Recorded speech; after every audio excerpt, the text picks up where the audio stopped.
Mag-iisang taon pa lang yan, may tulo na kagad. Ay, bossing! Baka naman kasi hindi matibay yung ginamit nyo. Dapat ang gamitin mo ay cherry loom, ang yerong aluminum. Basta yero, cherry loom. Tibay protektado sa pangmatagalang yero. Power and Play! Narito na ako, Noli Iyala, kilalanin ang mga nasa likod ng bawat laro. Sa buhay man o sa playing court, game na tayo! Power and Play sa Radyo 5, 92.3 News FM. Power and Play with Noli Iyala.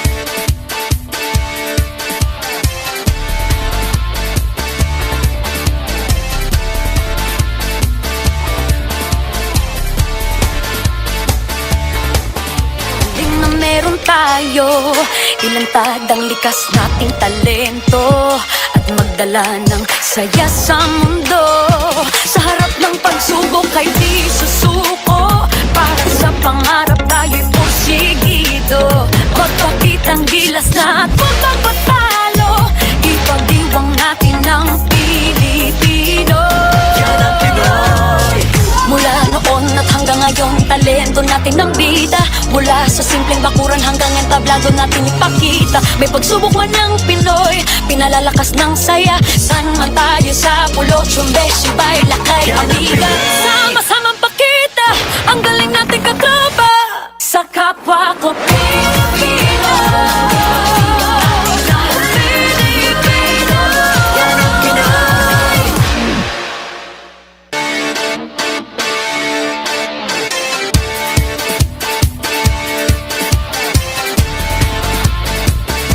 Ang kwento ng Alaska, kwento ng pangarap, kwento ng pakikipaglaban sa larangan ng basketball, kwento ng kagalingan, kwento ng pagmamahal sa PBA. At yung kwentong yan ay magtatapos na. Yan din po ang ating magiging paksa ngayong umaga sa inyong paboritong kasama tuwing Sabado. E di paano? Bango na! Power and Play na!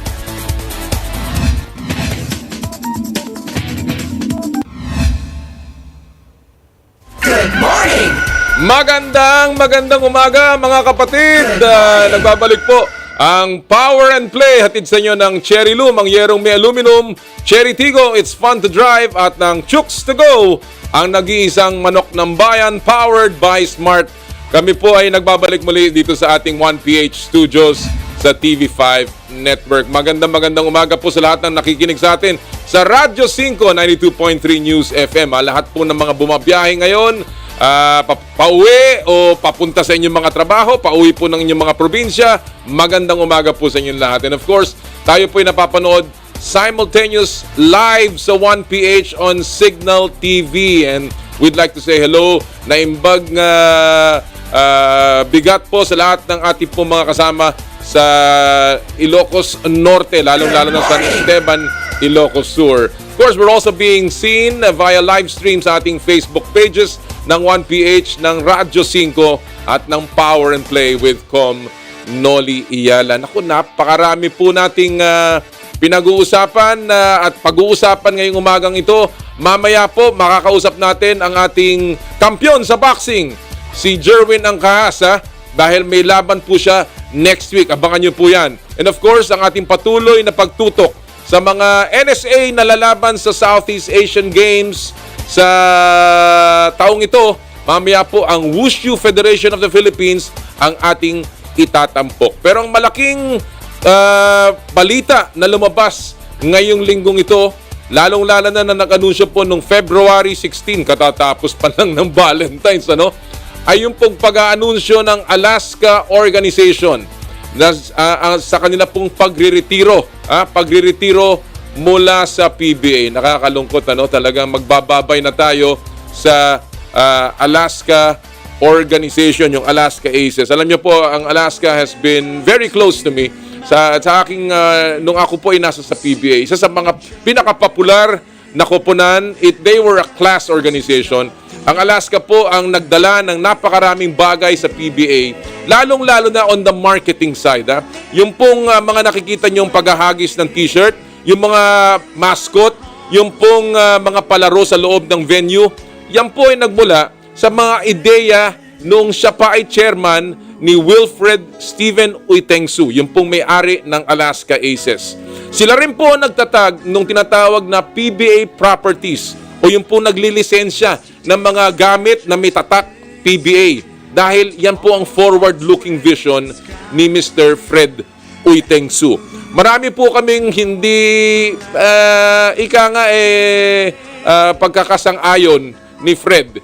Pero sa tagal ko pong nakasama sila sa PBA, isa lang po ang alam ko tungkol kay Fred Uytengsu at ng Alaska Organization. Mahal nila ang PBA. Natatandaan ko isang beses, bago pa lang ako mga kapatid, bago pa lang ako, maglalaro dapat kami. First out of town game in a long time sa General Santos City. May mantakin nyo, tawagan ako ni Fred Uytengsu at sinabi sa akin, Commissioner, sigurado ka ba? Hindi ba delikado? Etc. Dahil nung panahon na yun, maraming balita tungkol sa Gensan. Abay, ako'y napatawag sa mayor ng Gensan. Sinabihan ko si Willie Marshall na siguraduhin walang problema. At nung kami po ay naglanding sa Gensan, yun nga, napakaraming sumalubong sa amin, kasama na ang mga armored vehicle. Kaya po kagad tinawagan ko si Fred Uytengsu dahil sabi niya siya lang po ay concerned sa kapakanan ng mga manlalaro. Isa pang beses na natatandaan kong experience ko with Fred Uytengsu ay noong pong kami ay lumalaban na para sa Pilipinas bilang national team kung saan first time naglaro ang PBA sa mga FIBA tournaments. At kaagad tinawagan ako ni Fred Uytengsu at sabi sa akin, Commissioner, madalas ka atang nakatutok ngayon sa national team. Ikaw ba ay Secretary General ng national team o ikaw ay Commissioner? Siloso, pero yun po ang pagmamahal ni Fred Uytengsu sa liga. Kaya po ang kanyang pag-alis ay malaking dagok, malaking kawalan sa PBA. Dahil yung pong kaisa-isang boses, ika nga, na sumisigaw ng pagmamahal at ng pagkakabalanse sa PBA ay tila mawawala. At yan po ang kalungkot-lungkot sapagkat ang Alaska has always been about thinking league first. Again, saludo po ako sa organisasyon ng Alaska at ako po'y nagpapasalamat sa lahat ng kanilang naitulong, hindi lamang para sa akin, kung hindi para sa liga. Mula kay Fred Uytengsu, sa kanilang mga dating kasama dyan, si Waki Trillo na nakasama ko sa board, si Glenn Fernando ng marketing nila, lahat po na nasa PBA Properties and lahat na naging coaches ng Alaska, saludo kami sa Power and Play sa 35 taon na paglalaro ng Alaska sa PBA. At yan po ang ating tututukan mamaya sa ating pakikipag-usap kay Jojo Lastimosa at Jeff Cariaso, mga Alaska greats. Mamaya po yan sa ating palatuntunan. Siyempre, marami pa tayong pag-usapan at marami dyan ay pag-aalala sa kwento ng Alaska. Pero unahin muna natin ang ating mga buod ng balita sa palakasan sa pamamagitan ng Sports Weekly Highlights.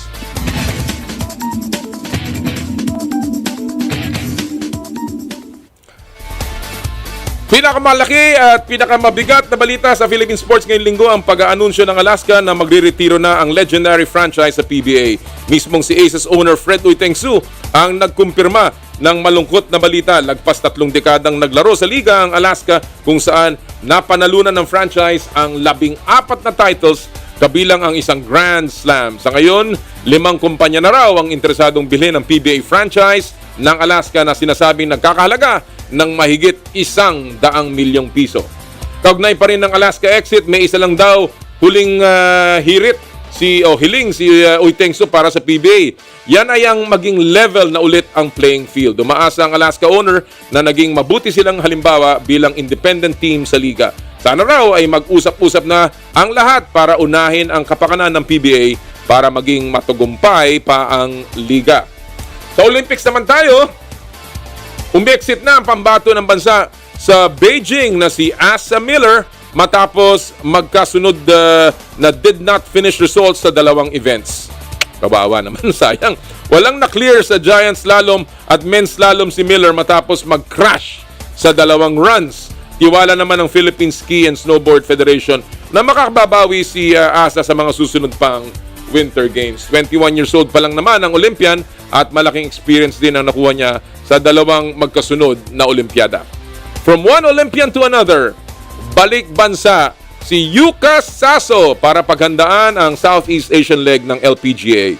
Mananatili sa bansa ang world number 7 hanggang February 27 bago lumipad pa Singapore at Thailand sa pagpapatuloy ng tour. Matatanda ang pinili ni Saso ang Japanese nationality dahil sa dual citizenship rule ng Japan. Pero nilinaw niyang mananatili siya sa kanyang puso ang Pilipinas. Sa Gilas Pilipinas update naman, pangungunahan ni former Asia's best point guard Jason Castro ang Gilas Pilipinas squad na sasabak sa FIBA World Cup qualifiers ngayong linggo. Di naman pasok si Roger Pugoy dahil sa left calf injury. 4 na laro sa 5 araw ang bubunuin ng national team kontra South Korea, New Zealand at India. Sa mga gustong mapanood ito ng live, pwede na po kayong bumili ng tickets para sa live games sa Araneta Coliseum. Oh, yung magandang balita to ha, mga kapatid ha. Laban Pilipinas, puso! Ang latest naman sa PBA Governors Cup, parehas tambakan ng mga laro kahapon. Umarangkada sa 117-97 win ng NLEX Road Warriors kontra Blackwater Bossing na natalo sa nasa 26 na sunod-sunod na laro. Nakakalungkot naman to. Sa second game naman, nagpaulan ng 21 3-point shots ang TNT Tropang Giga para talunin ang Barangay Ginebra 119-92. 4-4 na ang standings ng TNT habang nalaglag sa 3-3 ang Ginebra. At yan po ang ating sports weekly highlights. Daming balita. Of course, mga kaibigan, kagaya na sinasabi natin, ang ating tututukan ngayon ng Alaska story, yung kanilang paglabas po sa PBA. Well, ang ating pong pupulsuhan ay tungkol din dyan. Ito po ang ating pulso ng bayan.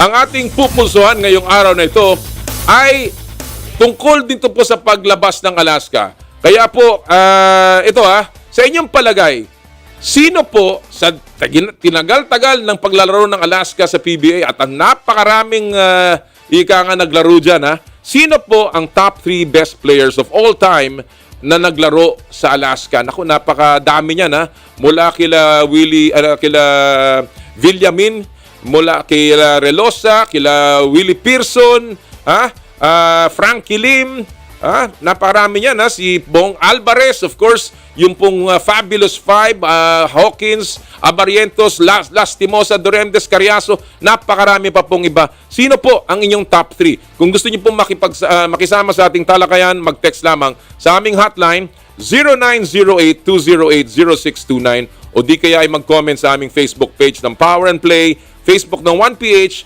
o ng Radyo 5. Yung pong mapipili namin na pinakamagandang komentaryo at napakarami na nagpadala sa aming Twitter. Marami po salamat sa inyo.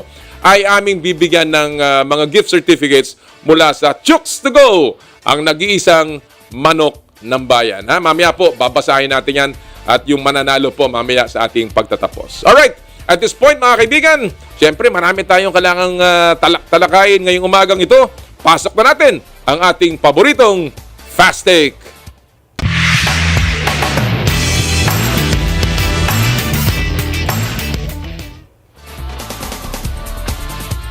At ang Fast Take ay hatid sa inyo ng Cherry Tigo. It's fun to drive. Kasama po natin ngayong umagang ito, mga balik Fast Takers, magkapatid na ating laging sinusundan sa social media and of course sa kanilang panunulat sa kanilang mga organisasyon. Si Ruben Terrado ng Spin.ph at si Jonas Terrado mula sa Manila Bulletin. Good morning, Jonas and Ben. May audio na ba? Ben, Ruben, can you say something? Mukhang wala pang audio. Ulitin natin. Yan. Jonas? Pom, good morning. Yun! Morning, Pom. Good morning. Yan, nakita na rin natin. Alright, mga Terrado brothers, mga talagang pambihira. ito ang aking mga suki dito sa Fast Take. Marami tayong gustong talakayin, pero I'll just get your ikaw muna, Ruben. Nagulat ka ba sa pag-retiro ng Alaska? Alam mo kung rumor na yung pag-alis ng Alaska but nung dumating yung araw na yon, yung February 16, parang nakakalungkot pa rin at nakakagulat, because yun nga, 35 seasons, nakabuo sila ng tradition sa PBA and Philippine basketball. So, it's really a sad day for Philippine basketball and Philippine sports na rin in general. Totoo yan. Jonas, ikaw, sa tagal-tagal nating nakita ang Alaska, sinong paborito mo na Alaska player of all time?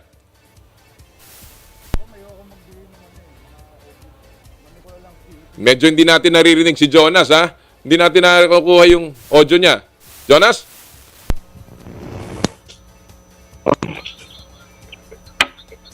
Sige, go. Jonas.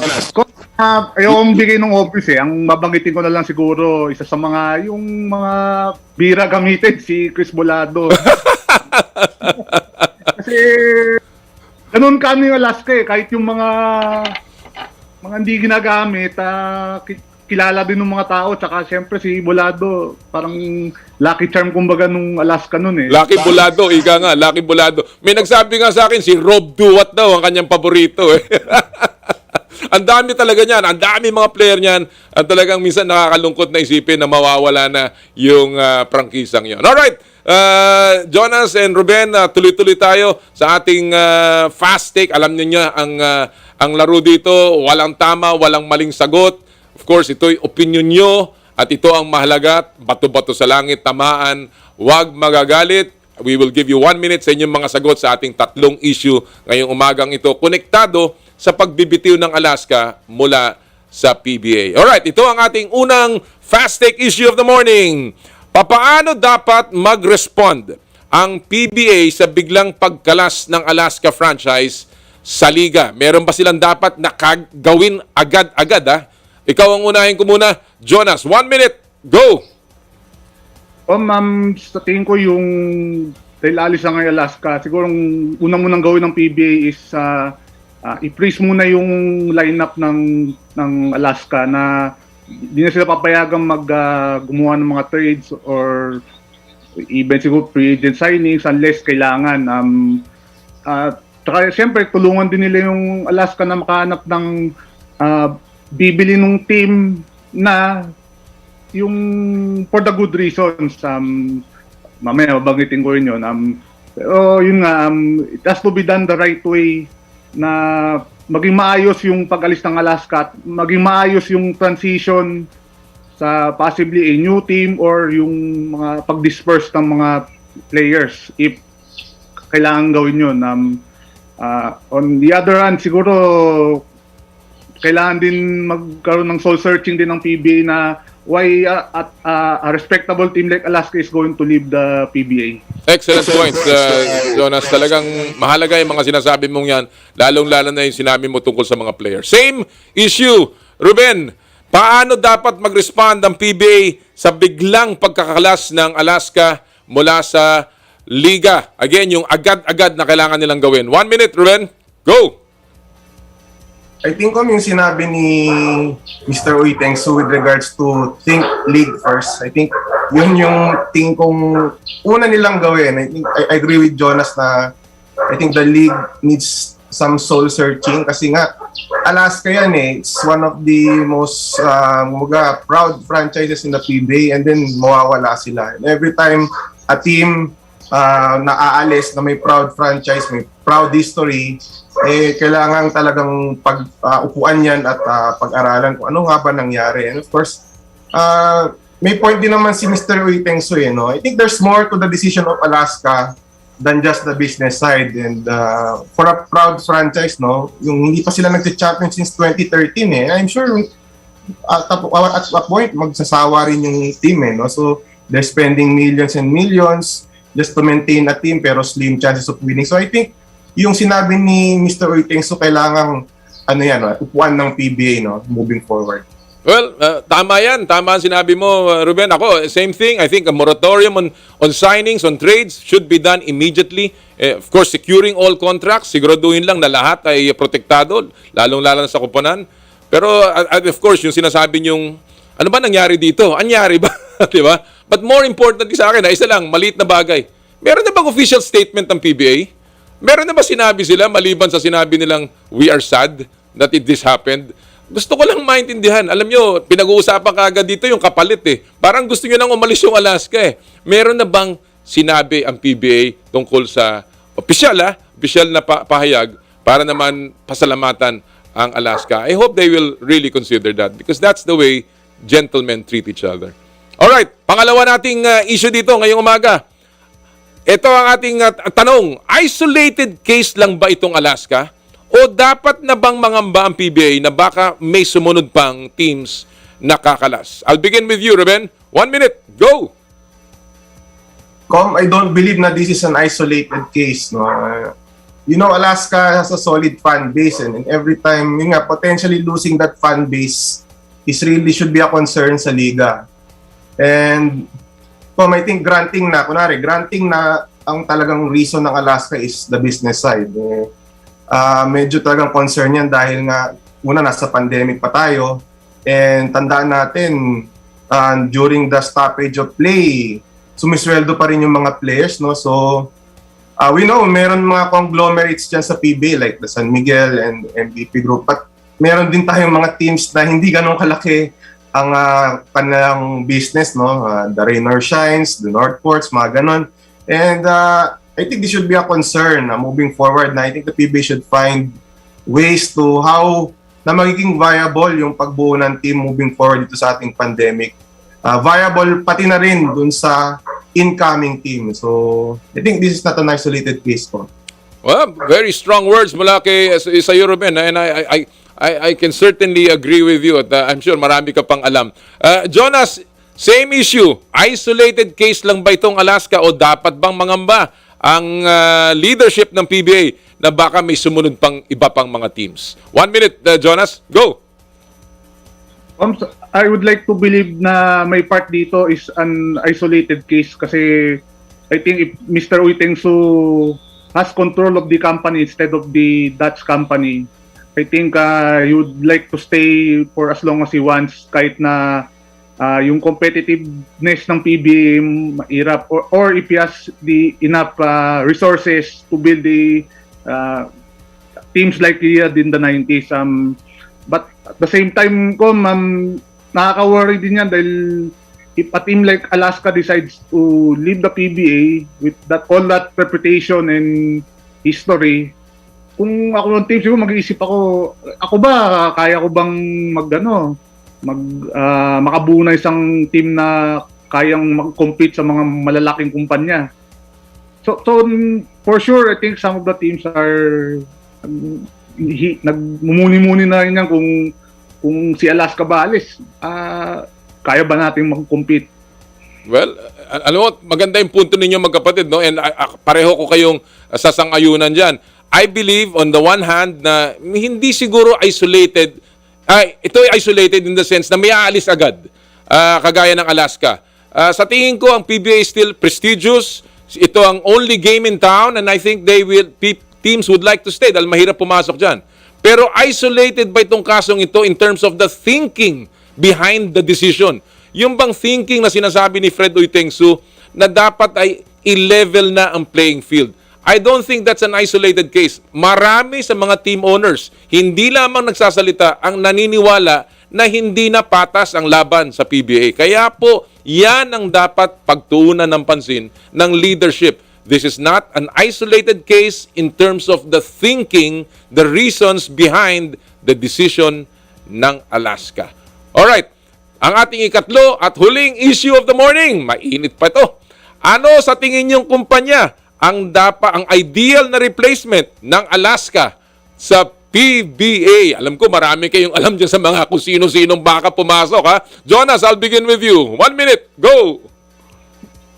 Sa akin, ang tanong siguro dapat kung may team ba na papasok sa liga na may magandang rason. Kasi we can all mention na si ganitong kumpanya could put a wish list na sinong gusto nating pumalit sa Alaska. But kung hindi naman sila kung papasok man sila sa liga na hindi sila ganun competitive at kulang yung kanilang resources para mag-compete, hindi ma-serve yung purpose ng pagpasok nila for one, marketing, and also the all-important thing is to win 1 or 2 championships. Siguro yun dapat ang isipin mo natin na maging isipin muna natin bago ano tayo ng mga names, kung are they there to win or are they there for other things? Maganda yun. Maganda yung sinabi mo, Jonas. I think it speaks volumes yung sinasabi mo. Ruben, same issue. Anong kumpanya sa tingin mo ang ideal replacement ng Alaska sa PBA?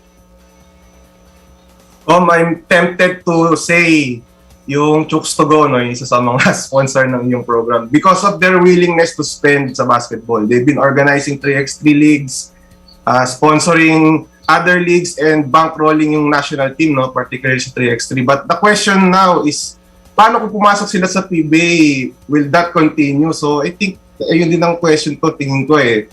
But I think yung pagpasok ng Chooks to Go, if ever, it's beyond basketball, no? Marami kasing mga storya behind the scenes. And of course, merong clause kasi yung PBA na bawal ang competitor. So I think for me, dapat wala na yun eh. Dapat maalis na yun. I think the league should consider it.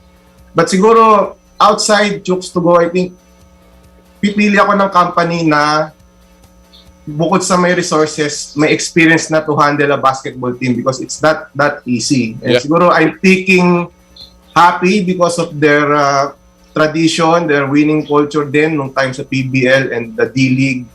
And siguro yung SM Group na rin because of, may experience nila sa sports with National University and building a sports academy. Siguro ko, yun yung pipiliin ko, no? Happy and SM. Eh siguro Chooks to Go na rin. Well, alam mo, magagandang mga pangalan yan at malalaking kumpanya yan. Obviously, ay may kakayahan. Tama rin sinabi ni Jonas. Alam mo, hindi lamang yung financial power, kung hindi, ano ba ang rason mo kung pagpasok sa PBA? Pero sa akin, more than pag-iisip ng replacement sa Alaska, ang dapat isipin ng PBA, replacement ng kanilang pag-iisip. Dapat palitan na nila yung kanilang pag-iisip tungkol sa non-competing products. Tungkol sa kung anong klasing liga ang inyong binubuo. Kailangan bang mahina yung iba at malalakas yung iba? It's a whole new set, an opportunity para sa PBA na mag-isip-isip para mabago ang kultura na lagi nang sinasabi ng Alaska, yung pong mag-isip muna para sa liga bago ang lahat. Tirado Brothers, Jonas and Ruben, maraming salamat sa oras na muling ginugol nyo sa amin ngayong umaga. Huwag kayong magsasawa, magkita-kita tayo ulit, mag-ingat kayo. And good luck sa inyo sa lagi ko kayong sinusundan sa inyong mga pagsusulat. Thank you, Com. Good morning. Maraming salamat. Yan po mga kaibigan, ang ating mga kaibigan kasama sa Hanap Buhay, Jonas and Ruben Tirado sa ating Fast Take. Naku, napakainit yung isyong yan and I'm sure marami pa tayong pag-uusapan tungkol dyan sa mga darating na panahon. Bago tayo mag-break mga kaibigan, isang paalala sa ating mga kaibigan mula sa Smart. Puso Pilipinas is a movement to celebrate the Filipino athlete powered by Smart. Follow them on Facebook, Instagram, Twitter, and YouTube. Get a chance to win exclusive Puso Pilipinas merch by sharing their Facebook page in your social media accounts with hashtag Puso Pilipinas. The Giga Life app is the latest mobile app from Smart that lets you discover and enjoy your passions with the different Giga promos. It can be downloaded and used by Smart Postpaid, Smart Prepaid, Bro Prepaid, and TNT subscribers via the Apple or Google Play Store. What can the Giga Life app do for me? Check your balance, monitor your current subscription, top up using debit, credit card, subscribe to the latest Giga promos, monitor your data consumption, auto-detect your mobile number when you are connected to Smart Network One Tap, subscription to the most popular offer, Giga Video 99. And of course, Power and Play is powered by Smart. Alright mga kaibigan, tayo po'y magbe-break sandali. Sa ating pagbabalik, makakausap natin ang ating pinagmamalaking kampiyon ng IBF Super Flyweight Division. Walang iba kundi si Jerwin Pretty Boy Ancajas dito po sa Power and Play. Hatid sa inyo ng Cherry Tigo, Cherry Loom at Chooks to Go. Ang oras po natin, alas 8:30 ng umaga. This time check is brought to you by Birmingham Subdivisions. Come home to Birmingham.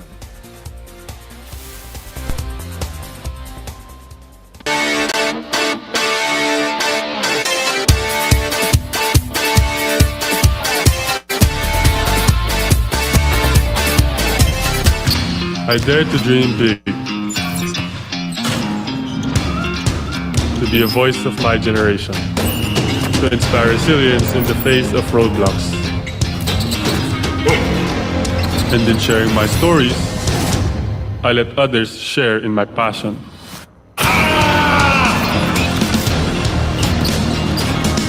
Follow Kai's stories on Twitter and share yours with Smart Double Giga Stories. Share 2 times the passion with 2 gigabytes for Twitter and more. Guaranteed every day, plus data for all sites. Simple, smart ako.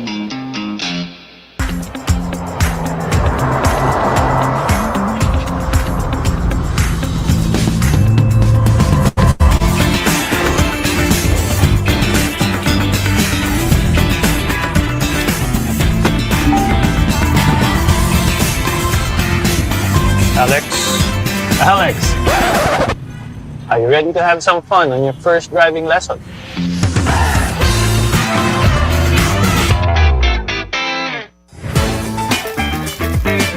Nag-uumapaw sa real chicken juice na swak sa panlasa ng buong pamilya. Available in sweet roast, pepper roast, at harissa roast variants.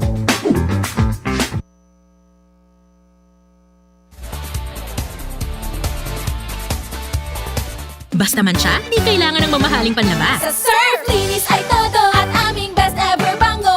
Ang surf na gamit nyo na with our best ever bango. Sa surf, linis ay todo at aming best ever bango.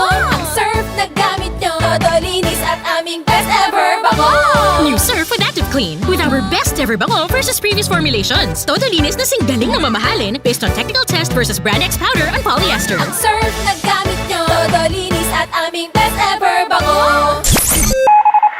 Ang oras, 8:31. Ang oras sa Radyo 5 ay hatid sa inyo ng Lazada 3-3 Birthday Opening Sale from March 3 to 7. Basta man siya, di kailangan ng mamahaling panlaba. Sa surf, linis ay todo at aming best ever bango. Ang surf na gamit nyo na with our best ever bango. Sa surf, linis ay todo at aming best ever bango. Ang surf na gamit nyo, todo linis at aming best ever bango. New Surf with Active Clean with our best ever bango versus previous formulations. Todo linis na singgaling ng mamahalin based on technical test versus Brand X powder on polyester. Ang surf na gamit nyo, todo linis at aming best ever bango. Mukhang kailangan ko na naman palitan ng bubong ko, pare. Mag-iisang taong pa lang yan. May tulo na kagad. Ay, bossing! Baka naman kasi hindi matibay yung ginamit nyo. Dapat ang gamitin mo ay cherry loom, ang yerong aluminum. Basta yero, cherry loom. Tibay protektado sa pangmatagalang yero. Noli Iyala Power and Play sa Radyo 5 92.3 News FM.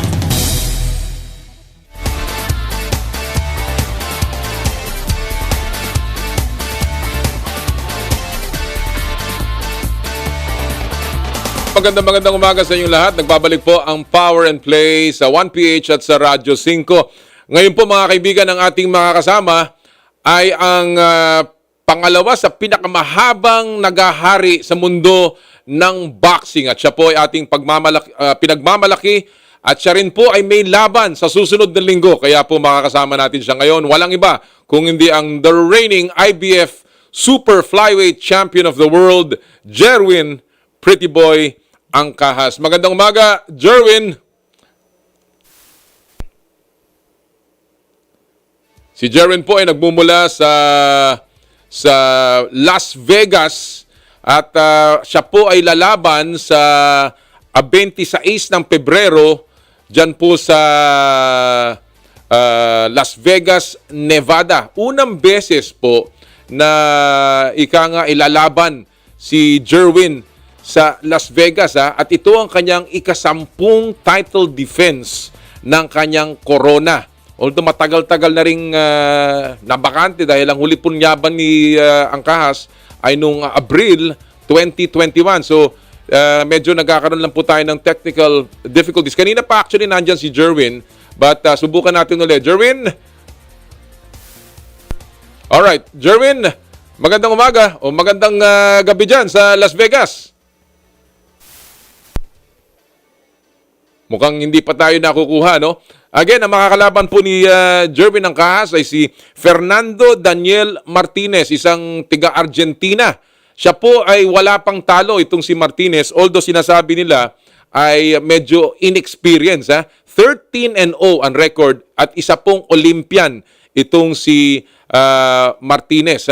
Alright, inaayos natin pansamantala ang ating pong linya kay Jerwin Ancajas, ang ating IBF Super Flyweight Champion. Isa pong paalala nga pala, ngayon pong araw na to ay simula na ng NBA All-Star Weekend. Ako, mapapanood yan dito sa Signal TV and of course sa ating mga channels, lalong-lalong sa NBA TV, sa Signal. At ngayong araw pong ito, ang ating itatampok ay yung tinatawag nilang Clorox Rising Star format. Ito po ay 4 na koponan, 3 laro na naglalaro towards a target score. Ang mga koponan dyan ay si Team Isaiah, Team Barry, ito po yung mga legends ng NBA. Team Worthy at si Team Payton. Kilala nyo yan, Si Isaiah Thomas, si Team Barry, si Rick Barry ba to? Oh, Rick Barry yata to, no? Team Worthy, James Worthy, at si Team Payton, si Gary Payton, ito po ay race to 75 points.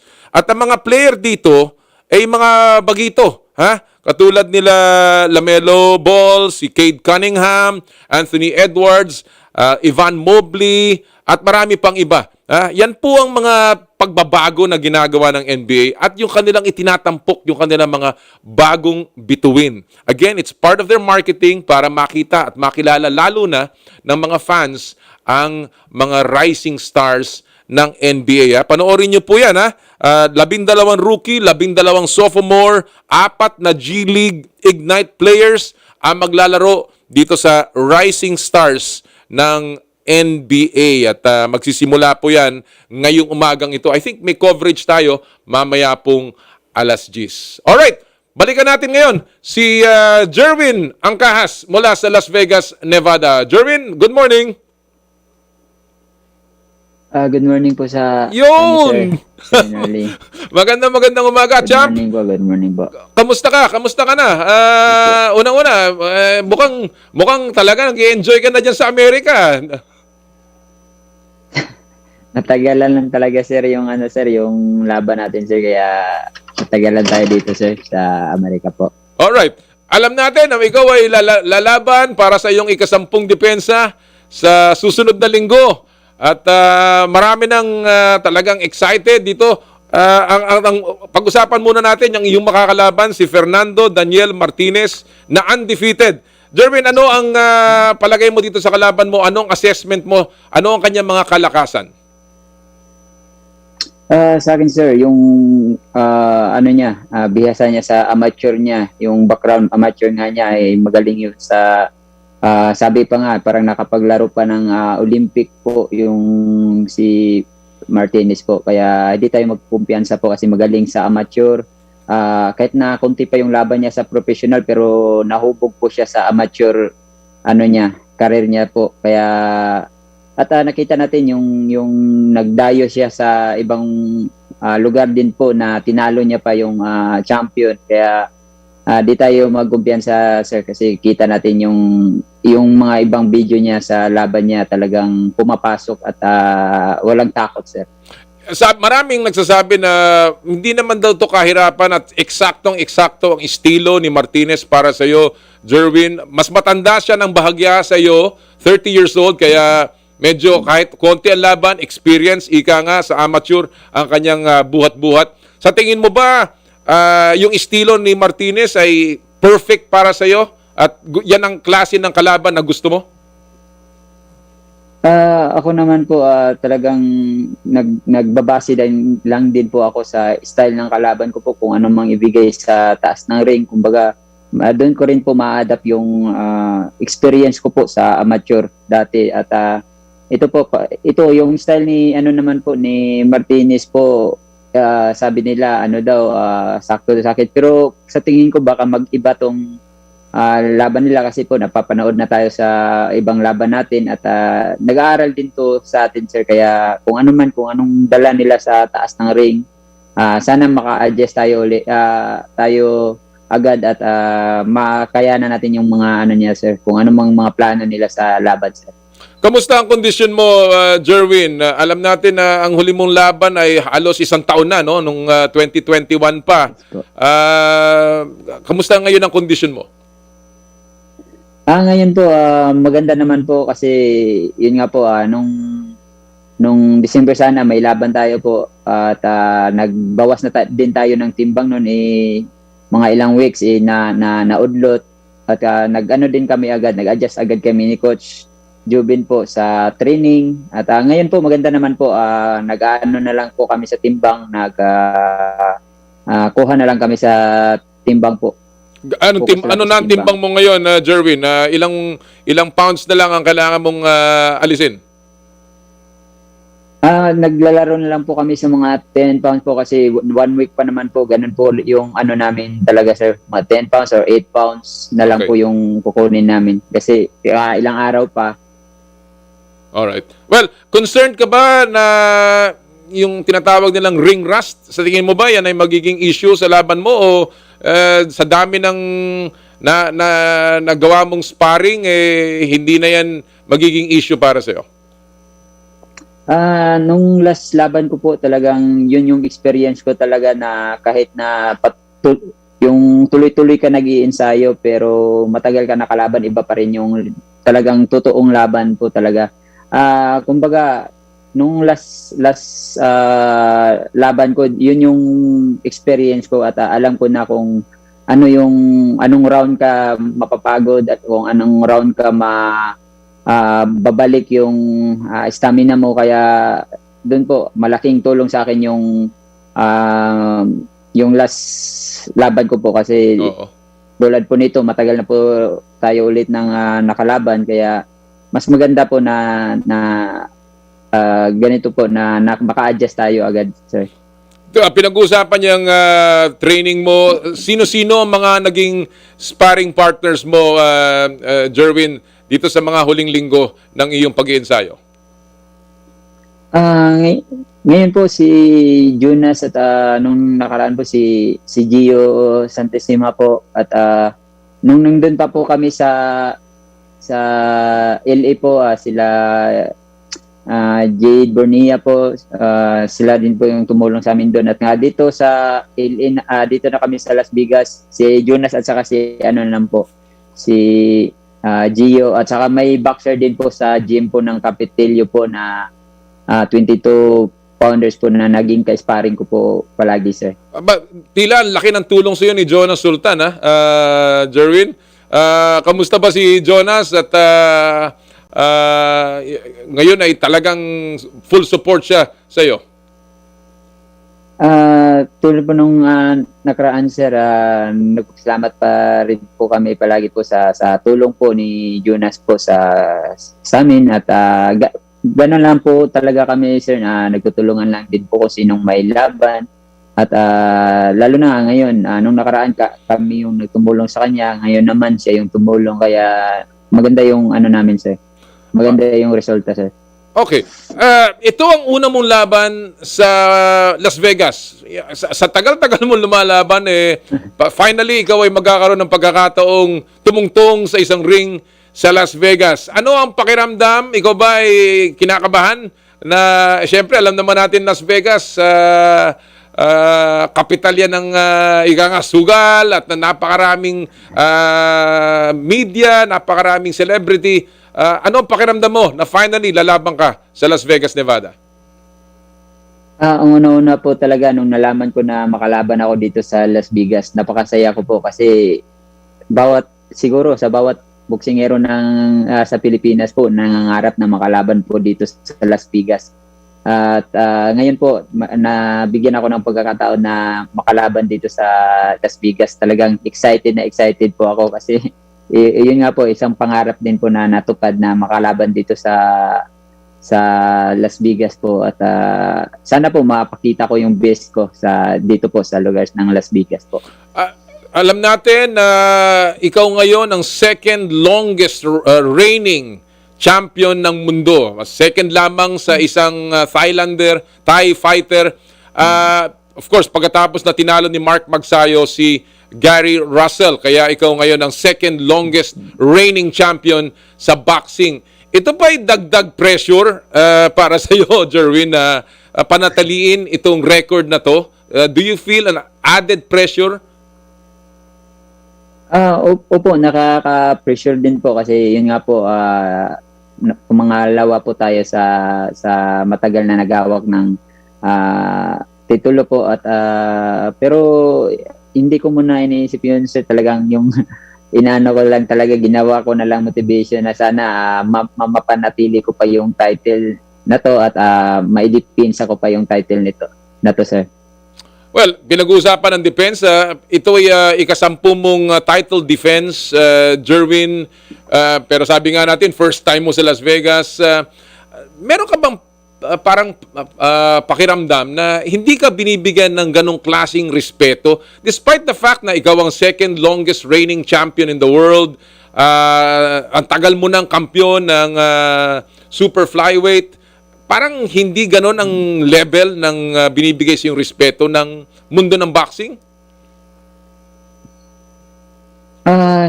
Sa akin po talaga sir, ano lang talaga ako sir sa nag-focus ako sa kung ano mang ano ako sir sa narating ko ngayon sa pagdidepensa ko at talagang kami po talagang matagal na po talaga kami naghangad talaga ng unification at di ko talaga alam sir kung at sobrang hirap talaga makahanap ng unification sir kasi yun nga yung ibang champion po nasa ibang promoter at hindi naman ibibigay agad nung promoter po yung mga boxer din nila, hindi nila agad ilalaban. Kami po naghintay lang talaga kami ng timing po at nagpapasalamat lang po ako talaga na at least ngayon po napanatili ko po yung title na pang 10 depensa po. Oo.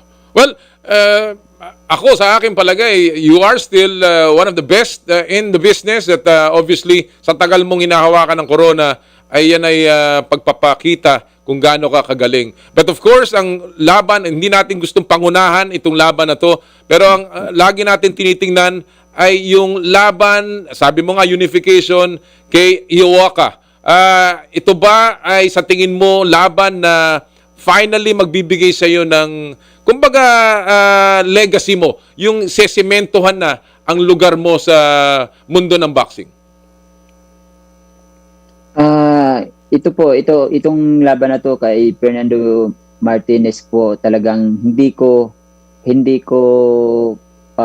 binabaliwala po talaga kasi parang ito yung susi ko sa makalaban doon kay Iyoka po. Ito din talaga yung kumbaga nag-motivate sa akin na kailangan kong lagpasan tong kay Martinez para doon kay Iyoka po.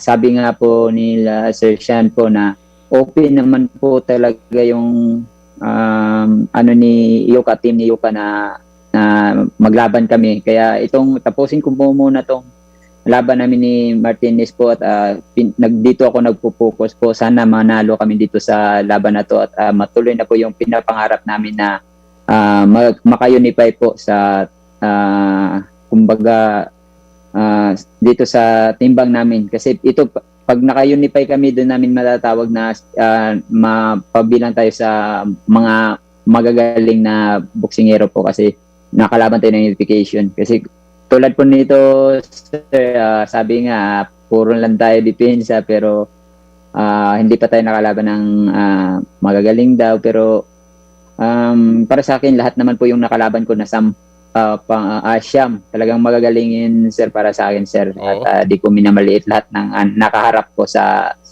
ring.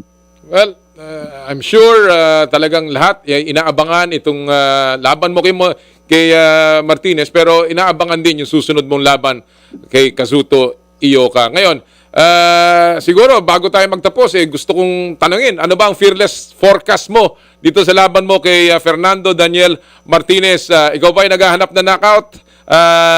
Sa tingin mo ba meron kang round na tinitingnan? Ano ang tingin mong magiging takbo nitong laban na to? Sa akin, sir, kung may pagkakataon ako na, kung halimbawa po may butas ako na makita na saan siya pwedeng patamaan, mapabagsak, kailangan natin na gawin, sir, kung sakaling mayroon tayo, sir. Kasi yun din po yung gagawin niya sa atin po. Kung makahanap sila ng butas sa atin na kung paano tayo tutumbahin din po tayo ng kalaban. Kaya sa akin, sir, siguro, pero nag-iisip yung ano na namin talaga, sir, yung sa utak lang namin na maano namin yung laban, malusutan tong laban na to at depende na po sa sitwasyon po sa taas ng ring. Pero sa akin, sir, kung may pagkakataon akong maka-knockout, sir, gagawin ko po. Alright. Well, huling mensahe mo para sa iyong mga fans, Jerwin, sa isang linggo bago ang iyong laban, ano ang mensahe mo sa buong Pilipinas? Yun pa rin po, yung pagdadasal po, suporta po, yun po yung kailangan po namin sa lahat po ng laban namin at sa family po namin, nagpapasalamat kami palagi sa kanila sa suporta kahit malayo kami at sa inyo din po, maraming salamat po sa pagkakataon po nito na at least makaano kami makahingi kami ng suporta sa buong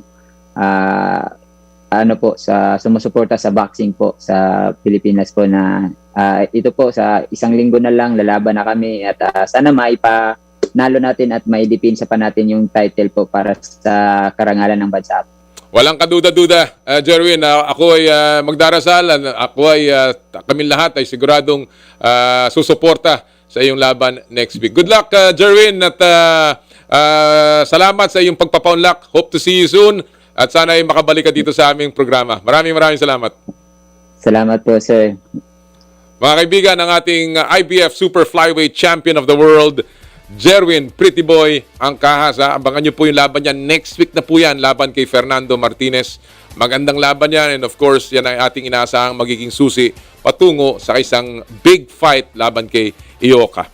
Alright, bago tayo mag-gap, silipin muna natin ang ating mga trending videos at pop culture sa mundo ng palakasan dito po sa ating Stop and Pop.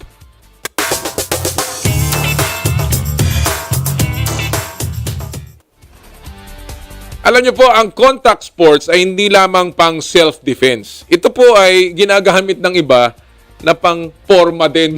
Pwede rin pang-impress ng kadate. Panoorin niyo po to. Siguro nangyari to nung panahon ng Valentine's, ha? Parang si Kuya, yan ha, makikita niyo ha, naglalaro sa isang recreational center, ha? Hindi lang basta na triple ang high score sa isang arcade machine, ha? Sabi naman ng iba, quadruple dapat ang score kung isasama ang hindi na-compute na style points. Paniwala, kita nyo naman yung roundhouse kick na. Sinubukang bilangin ng ating staff kung ilang beses umikot si Kuya pero nahilo tayo sa spinning kick ni Kuya dyan sa arcade. Yan po ang ating napakapambihirang viral video sa ating Stop and Pop. Alright mga kaibigan, we will take a quick break. Sa amin pong babalik, muli natin pag-uusapan ang kwento ng Alaska kasama ng mga Alaska greats Jojo Lastimosa at Jeff Cariaso dito po sa Power and Play. Hatid sa inyo ng Cherry Loom, Cherry Tigo at ng Chooks to Go. Ang oras po natin, 6 na minuto na lamang bago mag alas 9 ng umaga. This time check is brought to you by Birmingham Subdivisions. Come home to Birmingham.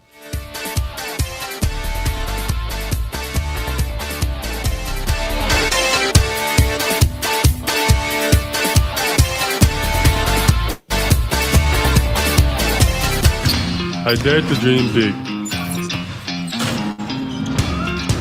To be a voice of my generation. To inspire resilience in the face of roadblocks. And in sharing my stories, I let others share in my passion.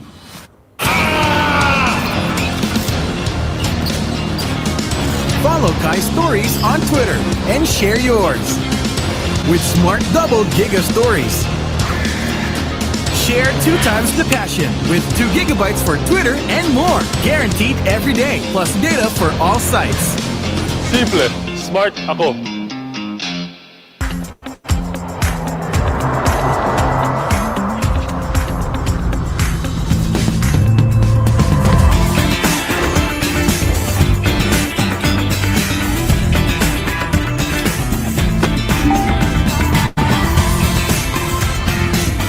Alex, are you ready to have some fun on your first driving lesson?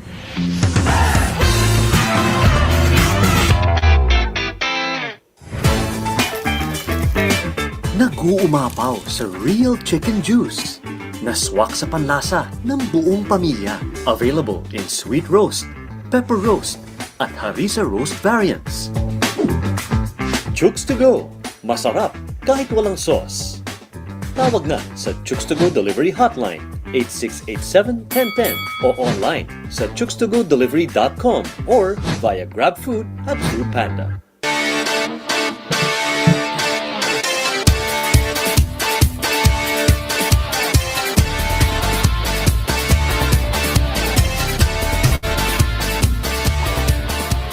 Basta man siya, di kailangan ng mamahaling panlaba. Sa surf, linis ay todo at aming best ever bango. Ang surf na gamit nyo na with our best ever bango. Sa surf, linis ay todo at aming best ever bango. Ang surf na gamit nyo, todo linis at aming best ever bango. New Surf with Active Clean with our best ever bango versus previous formulations. Todo linis na singgaling ng mamahalin based on technical test versus Brand X powder on polyester. Ang surf na gamit nyo, todo linis at aming best ever bango. Ang oras, 8:55. Basta man siya, di kailangan ng mamahaling panlaba. Sa surf, linis ay todo at aming best ever bango. Ang surf na gamit nyo na with our best ever bango. Sa surf, linis ay todo at aming best ever bango. Ang surf na gamit nyo, todo linis at aming best ever bango. New Surf with Active Clean with our best ever bango versus previous formulations. Todo linis na singgaling ng mamahalin based on technical test versus Brand X powder on polyester. Ang surf na gamit nyo, todo linis at aming best ever bango. Mukhang kailangan ko na naman palitan ng bubong ko, pare. Mag-iisang taon pa lang yan. May tulo na kagad. Ay, bossing! Baka naman kasi hindi matibay yung ginamit nyo. Dapat ang gamitin mo ay cherry loom, ang yerong aluminum. Basta yero, cherry loom. Tibay protektado sa pangmatagalang yero. Broadcasting live from TV5 Media Center. 25,000 watts ng balita, impormasyon, serbisyo, DWFM, Radyo 5, 92.3, News FM. Power and Play game na sa Radyo 5 92.3 News FM.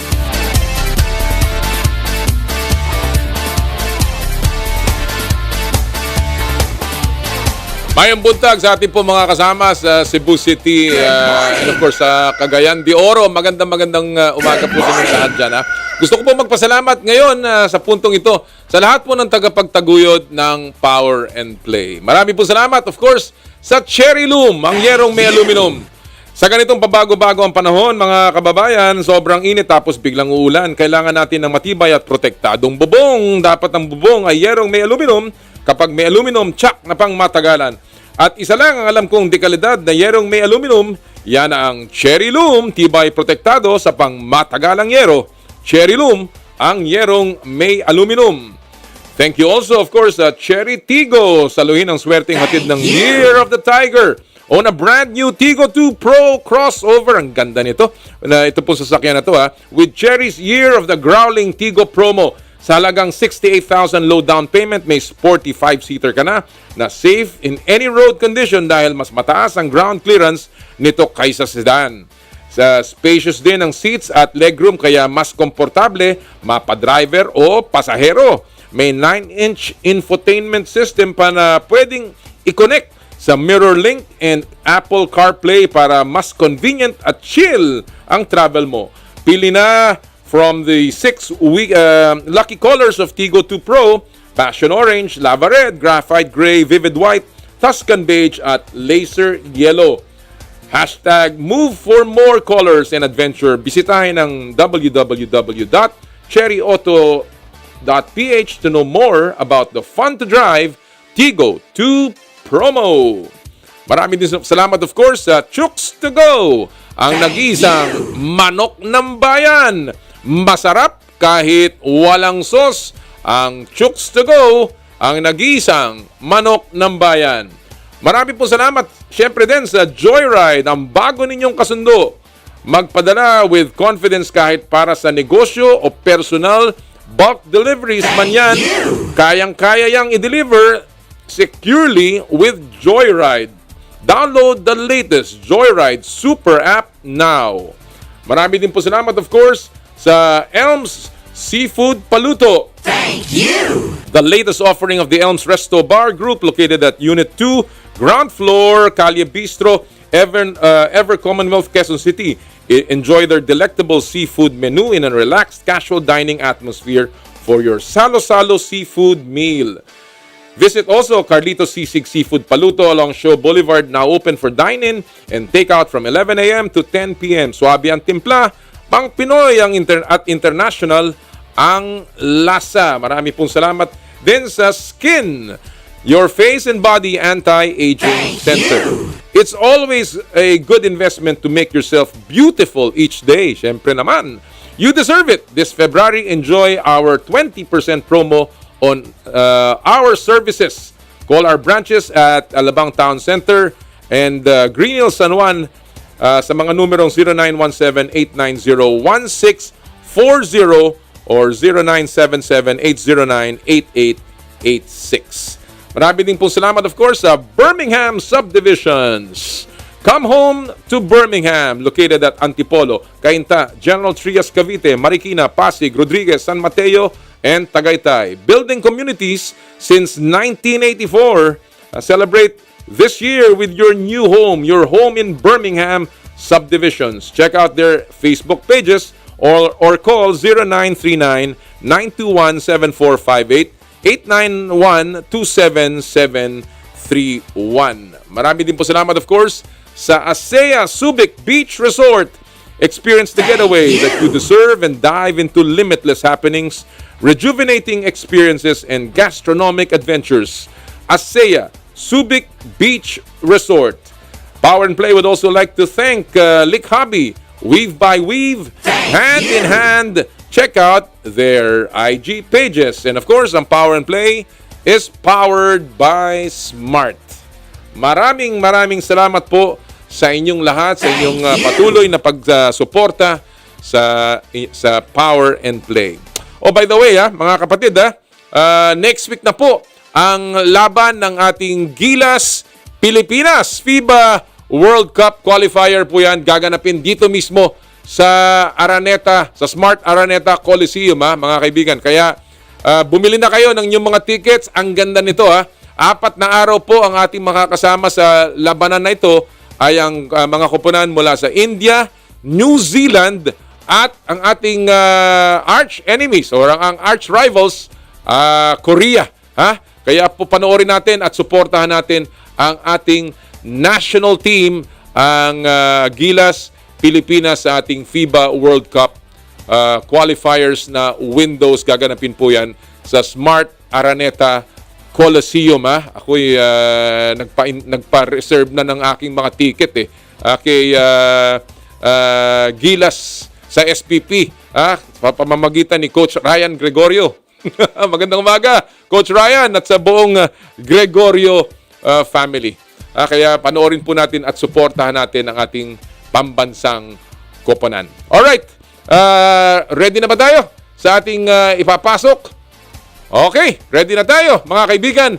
Ang ating pong ihahatid ngayon sa inyo ay ang ating pakikipag-usap sa dalawa sa haligi ng naging dynastic run ng Alaska doon pong dekada 90. At sila din po ang mga pangalang laging lumalabas pag tinatanong ang inyong paboritong Alaska players.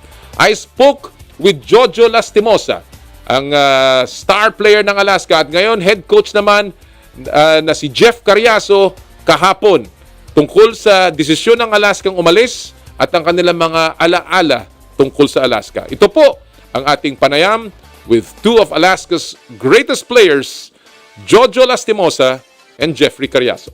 At kasama po natin ngayon, as promised, ang mga Alaska greats. Coaches Jojo Lastimosa and Jeff Cariaso. Magandang araw. Gentlemen, thank you for joining us in Power and Play. Yeah. Good evening, Tom. Thanks for having me. Well, first things first, and obviously, the big topic today, this week, that has really shocked so many fans, especially ng Alaska, is the decision of management to leave the PBA because of business considerations. I will begin with you, Coach Jeff. How was the news broken to you and to the team? Well, there's no, I guess, other way to do it or to approach it. I think that was the struggle of Bus Fred as he was contemplating on when and what's the best time. But he brought us together in a Zoom meeting because he is currently in the United States. And last Wednesday, Feb 16th, the whole team was in a Zoom meeting with Bus Fred, and he announced to us that that this will be the last conference for Alaska, and that they will not continue, after this. So you can imagine the mood in the locker room. That was the day before our last game, so we still had a day to practice and prepare for rain or shine, and the schedule for the meeting was that morning before practice. It was tough. It was hard to hear. A lot of sad people in that room during that day. A lot of sad faces that day.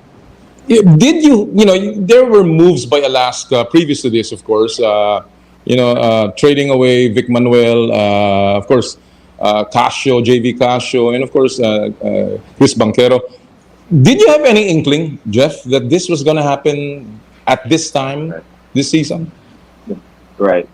100% guaranteed, and this is the absolute truth. There was no connection on our end when we were making moves that this would happen. There was no notion or no understanding that this was eventually going to happen, so we had to make these particular moves. Some of the trades that happened was because, again, it was our choice and it was part of our plan of the future. We felt like this would only better us now and leading up to the upcoming draft.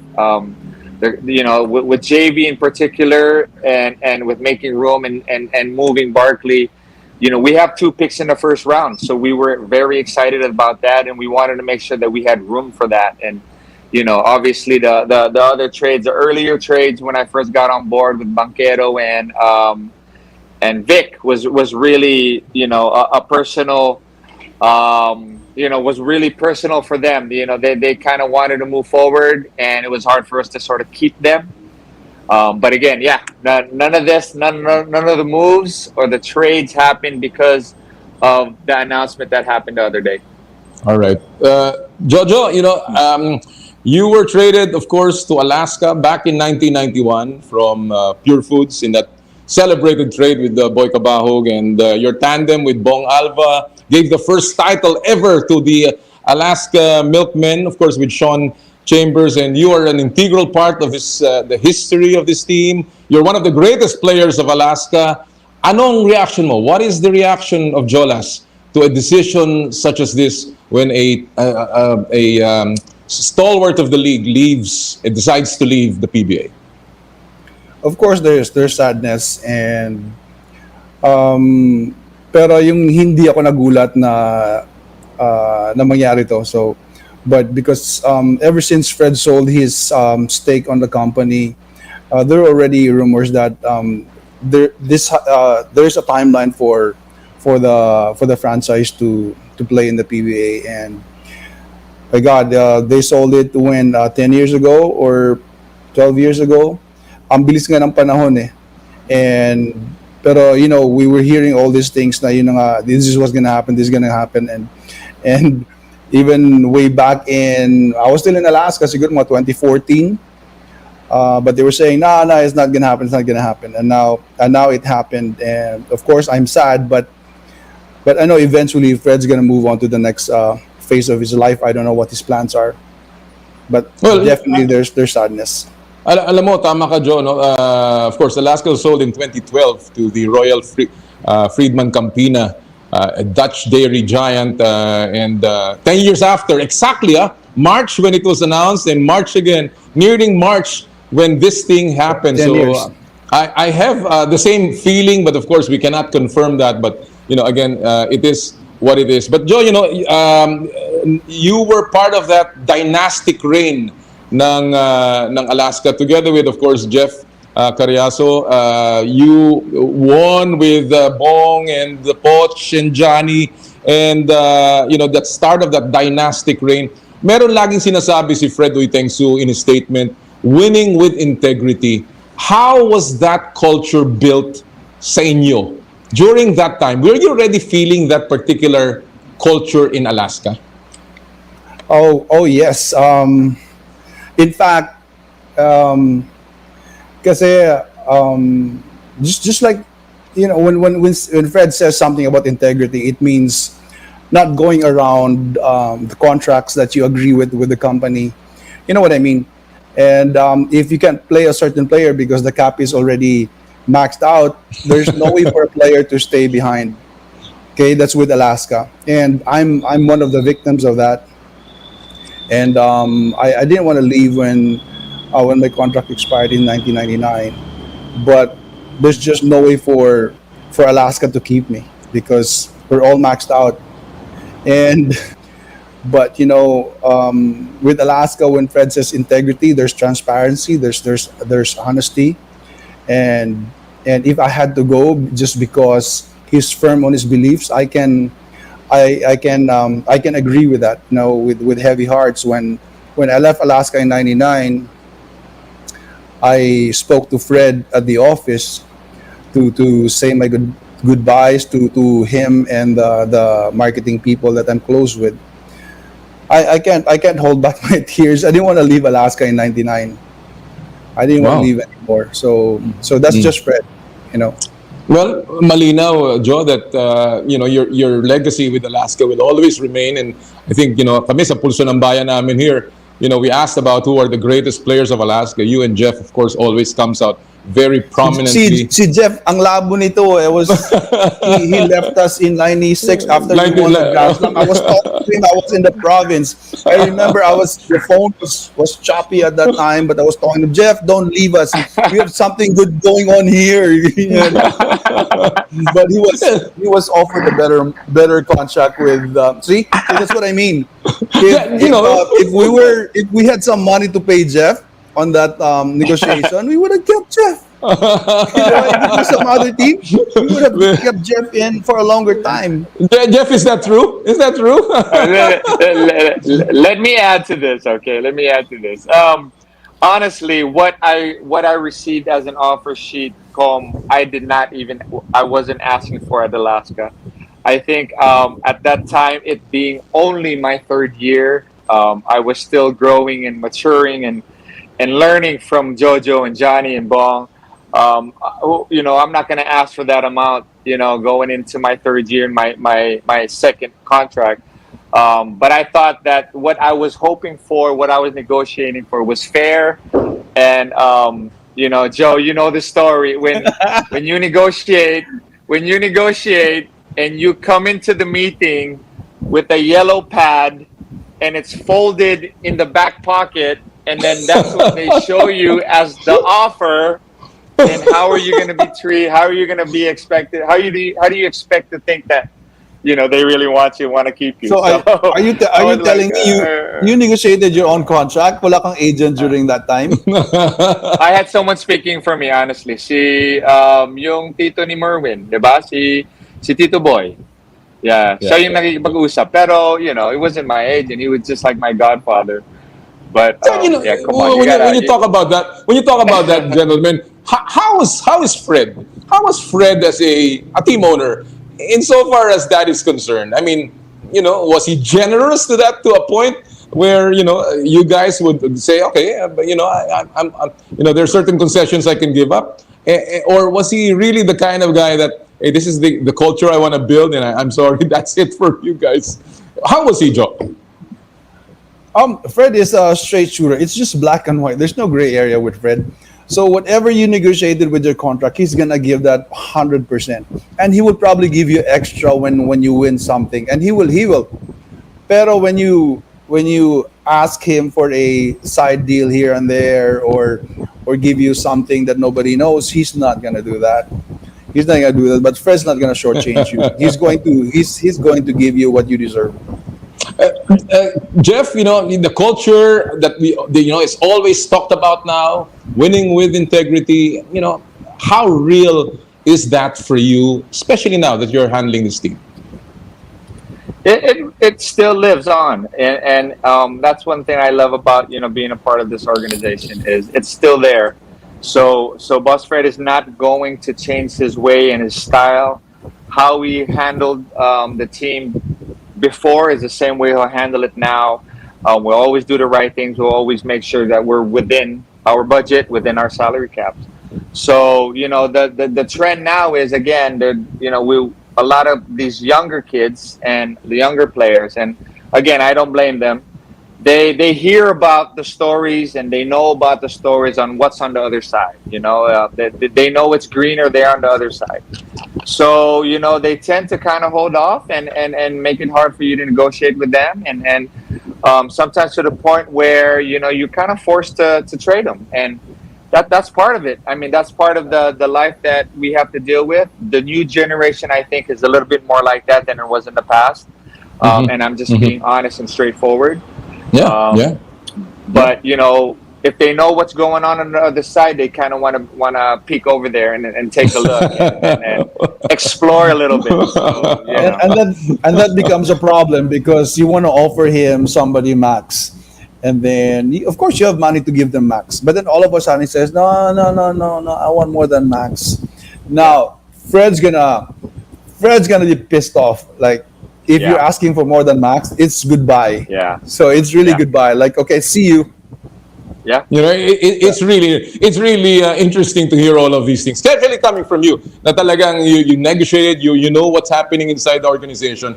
And, now, especially now that many people are wondering how certain teams can sign up so many huge budget players and fit them in the salary cap. And again, that's another topic, but I'll ask you about that later. But I want to ask you first about your time with Alaska. Jeff, you won your first title with Alaska, and who would forget, of course, the 1996 All-Filipino where you sank 2 free throws to give Alaska the Game 5 victory and, of course, the championship. What do you remember in that particular time, and how much of that has helped you in your career? Well, I was spoiled during that time, Com. So what I remember is really just a lot of winning, and obviously Jojo was a big part of that. I just kind of played my role, played hard, and defended. So that's one thing about that team. Everyone understood their roles, and everyone played it to the best of their abilities. And we were unselfish and we were close. So I think that helped. You got a so-so import like Sean Chambers. We kind of carried him. But, I'm joking. But he was a guy that came in and was just a stud. Also, during that time, I learned a lot. I learned a lot about teamwork. I learned a lot about roles. I learned a lot about how to handle adversity, challenges each and every, and it's just really preparation. Which adversity are you talking about, Jeff? You went to 6 straight finals. Which adversity are you talking about?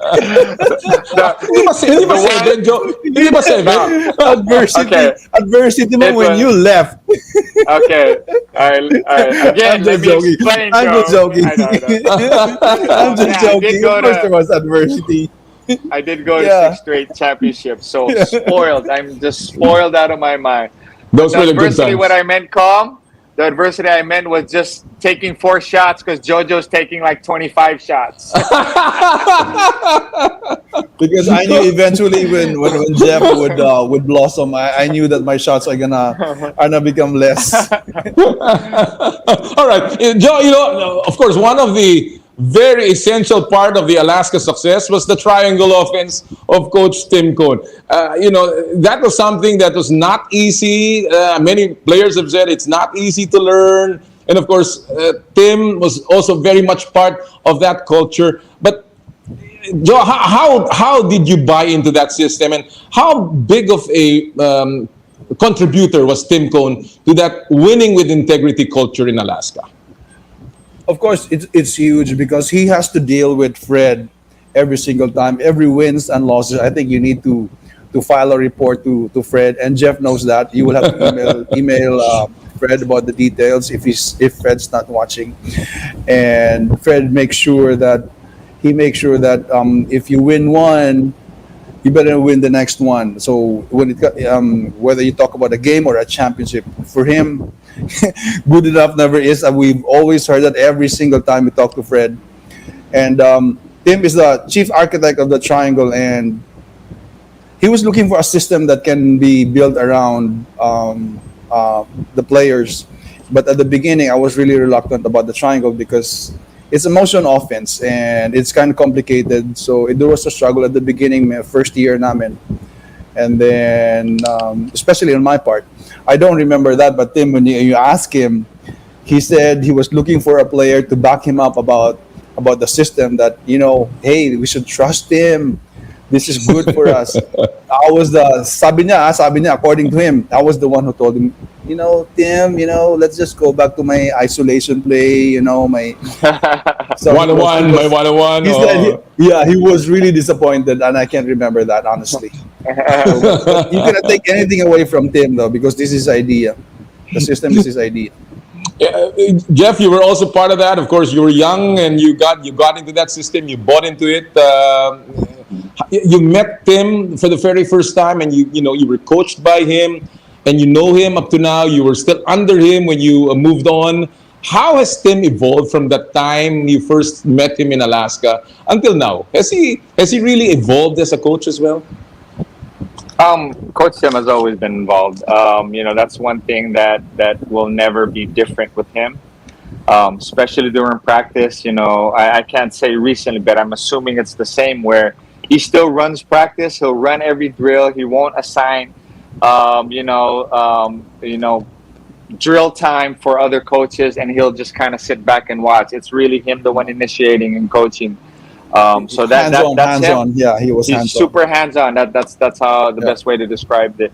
And I've kind of been the same also. I think, especially as a young coach, you want to make sure that the guys understand and hear your voice, on a consistent basis. So I've adapted that a little bit. But yeah, he's actually, his philosophies, I'm sure, is the same. His thinking that, defense is a must stays the same. And then what has evolved with him, I think, is just what he runs offensively. I think, ball movement and people movement are a lot different now than it was when we were playing, when I first started as a rookie. If you notice, the game is a little faster. Ball's moving a little bit more. And then, we all know 1 through 5 are shooting from everywhere. So he slowly adapted to that also.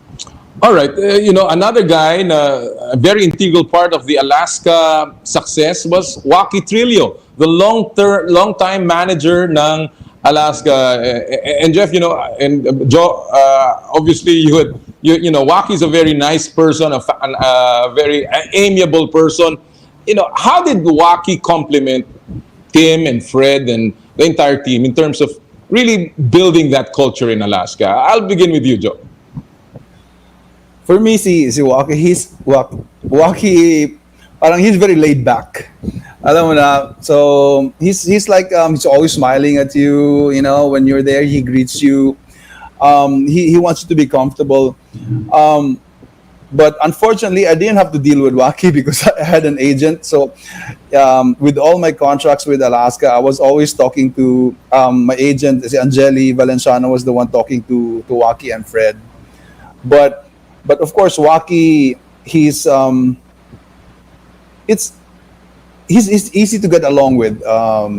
He's not always mentioned with the success of Alaska, but you gotta include Waki there somehow, because he makes everybody click, and he's one of those guys that is so easy to get along with. But Jeff, it's like Waki is like the counterpoint, of a very strict Tim Cone or a very firm Fredo Itengsu. Is that accurate? I would say that I agree 100% with Joe. He's the in-between guy, that's for sure. We hear from Coach Tim on a daily basis because, again, he's the one coaching us and making sure that we're ready and prepared. Obviously, we don't have that direct line to Boss Fred, and we don't get to talk to him on a normal basis. So he's really that upper management, in between Coach Tim and Boss Fred that we can speak to. And Joe's right, easy to talk to, always calling you guy and always smiling.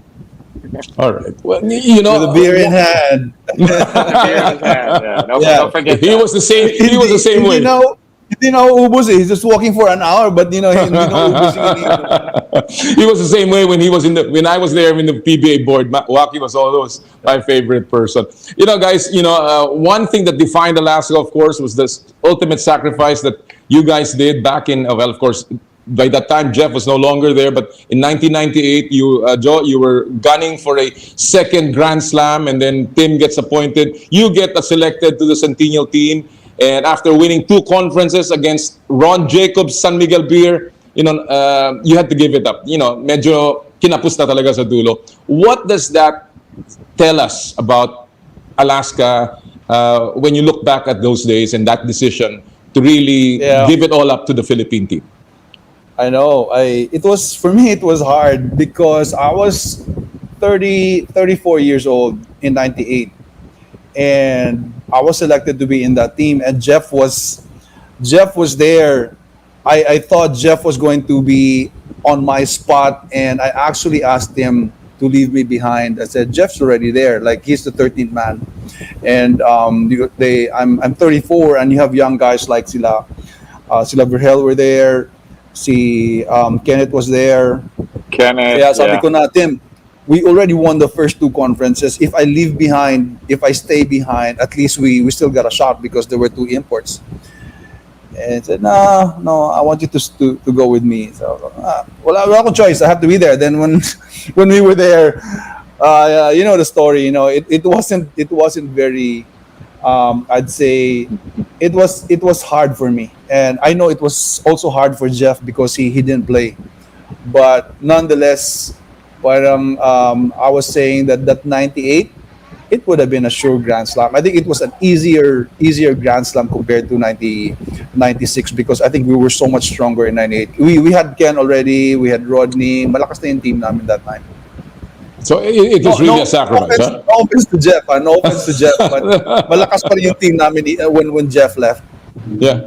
Kaya sayang. Well, talagang sayang. I mean, marami nagsasabi talaga that was a Grand Slam. But again, Fred Oitengsu showed not only his love for basketball, but his love for country, and of course Alaska had that ultimate sacrifice. What is the palpable difference that what you really feel as a difference between other organizations that you've started to serve, and of course the Alaska culture? Right. With the Alaska culture, we discuss and we talk always, and you feel it. You feel how family oriented the team is, and organization-wise, management, they make you feel that way from day one, and it trickles down all the way down to the ball boys. That's pretty much the main difference that I notice.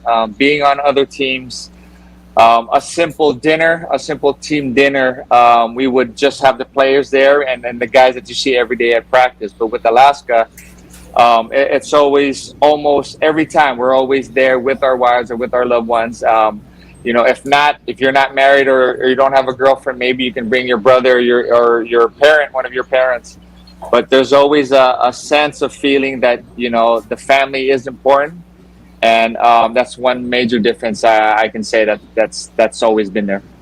Fred Oitengsu sounded the alarm bells when he made that decision to exit the PBA, and he was talking about league first, thinking league first, and he was really, of course, very concerned about the balance of the league, yung parity.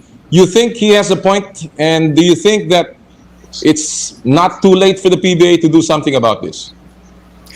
It is not too late for the PBA to get that sense of balance in terms of parity in the league. It's not too late, but Fred has been sounding the alarm a long time already. And this is not the first time that we heard Fred about parity in the league, that somehow we got to balance the team so everybody has a chance to succeed and win. And I don't know. They were talking about if Fred's gonna be gone, and he is like they call him the old guard. When he's going to be gone, even when he was there, nobody listened to him. So who are the governors gonna listen to now? So I hope they would. I hope that they would, for the sake of the league, they would actually listen to Fred what he's saying about parity, about level playing field. Jeff, do you have the same concern? You know that Fred was always the lone voice in the wilderness, shouting, warning the PBA about this. Now that Alaska's gone, is this a concern among, I guess, people that work in the PBA? I really think it is a concern. So I do agree. Boss Fred, it's true. He's been kind of sounding off and making mention of this for a while now. And what you can appreciate by that and what you can respect with that is the fact that he's able to express that because he's executing that same way, that same style. So he's honest with his comments and his suggestions because he's also doing it the right way with his team. So, but I think it's going to take a lot of work home. I think the board really has to come together and focus in on the small details because the small details are starting to get big and I think it's hurting the league. But again, it starts with them making a decision. So I hope and pray they do. And we want to be able to see the PBA last another 50 years and have opportunities for everyone to experience what we've experienced, and that's being able to have the luxury of not only playing but providing for your family, receiving bonuses, playing the game that you love, and at the same time winning.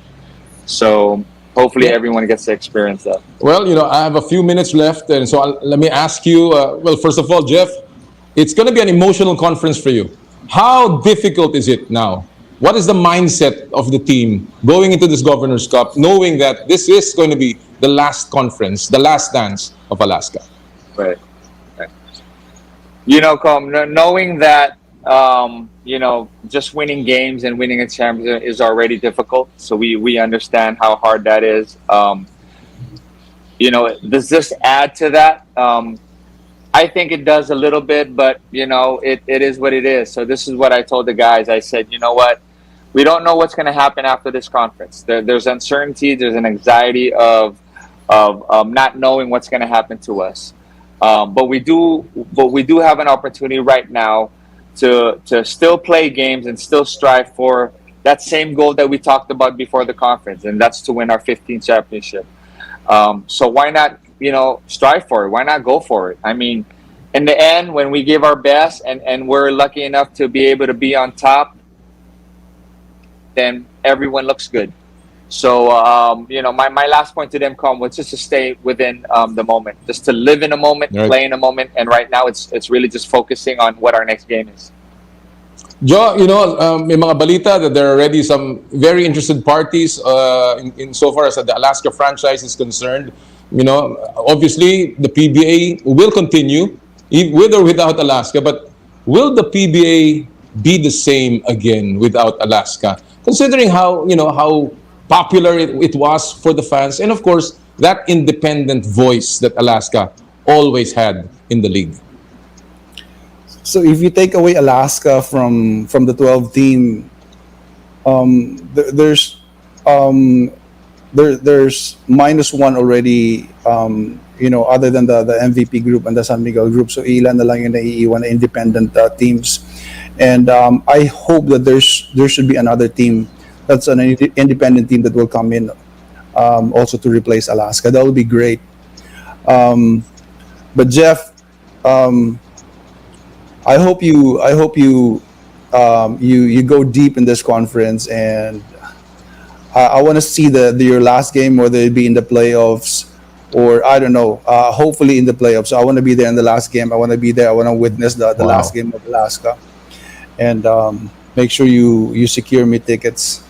That'll be emotional. It's going to be Thanks, different Joe. without Alaska. Yeah, it's going to be different without Alaska in the league already. I'm on the other side already. I'm out of Alaska, but yung sinasabi nga nila na you can take the man away from Alaska, but you cannot take the Alaska away from me. Parang saying na ganun. I'm always going to be an Alaska boy.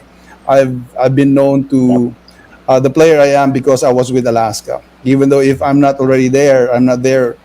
But they know that when people see me outside, they still relate me to connect me to the Alaska franchise. So it's gonna be really, really hard to see Alaska go. It'll be very emotional to see them play their last game, obviously. Jeff, before I let you go, what is the legacy? Like you never left, right? Yeah. Yeah. Jeff, what is the legacy that Alaska leaves behind when they leave the PBA?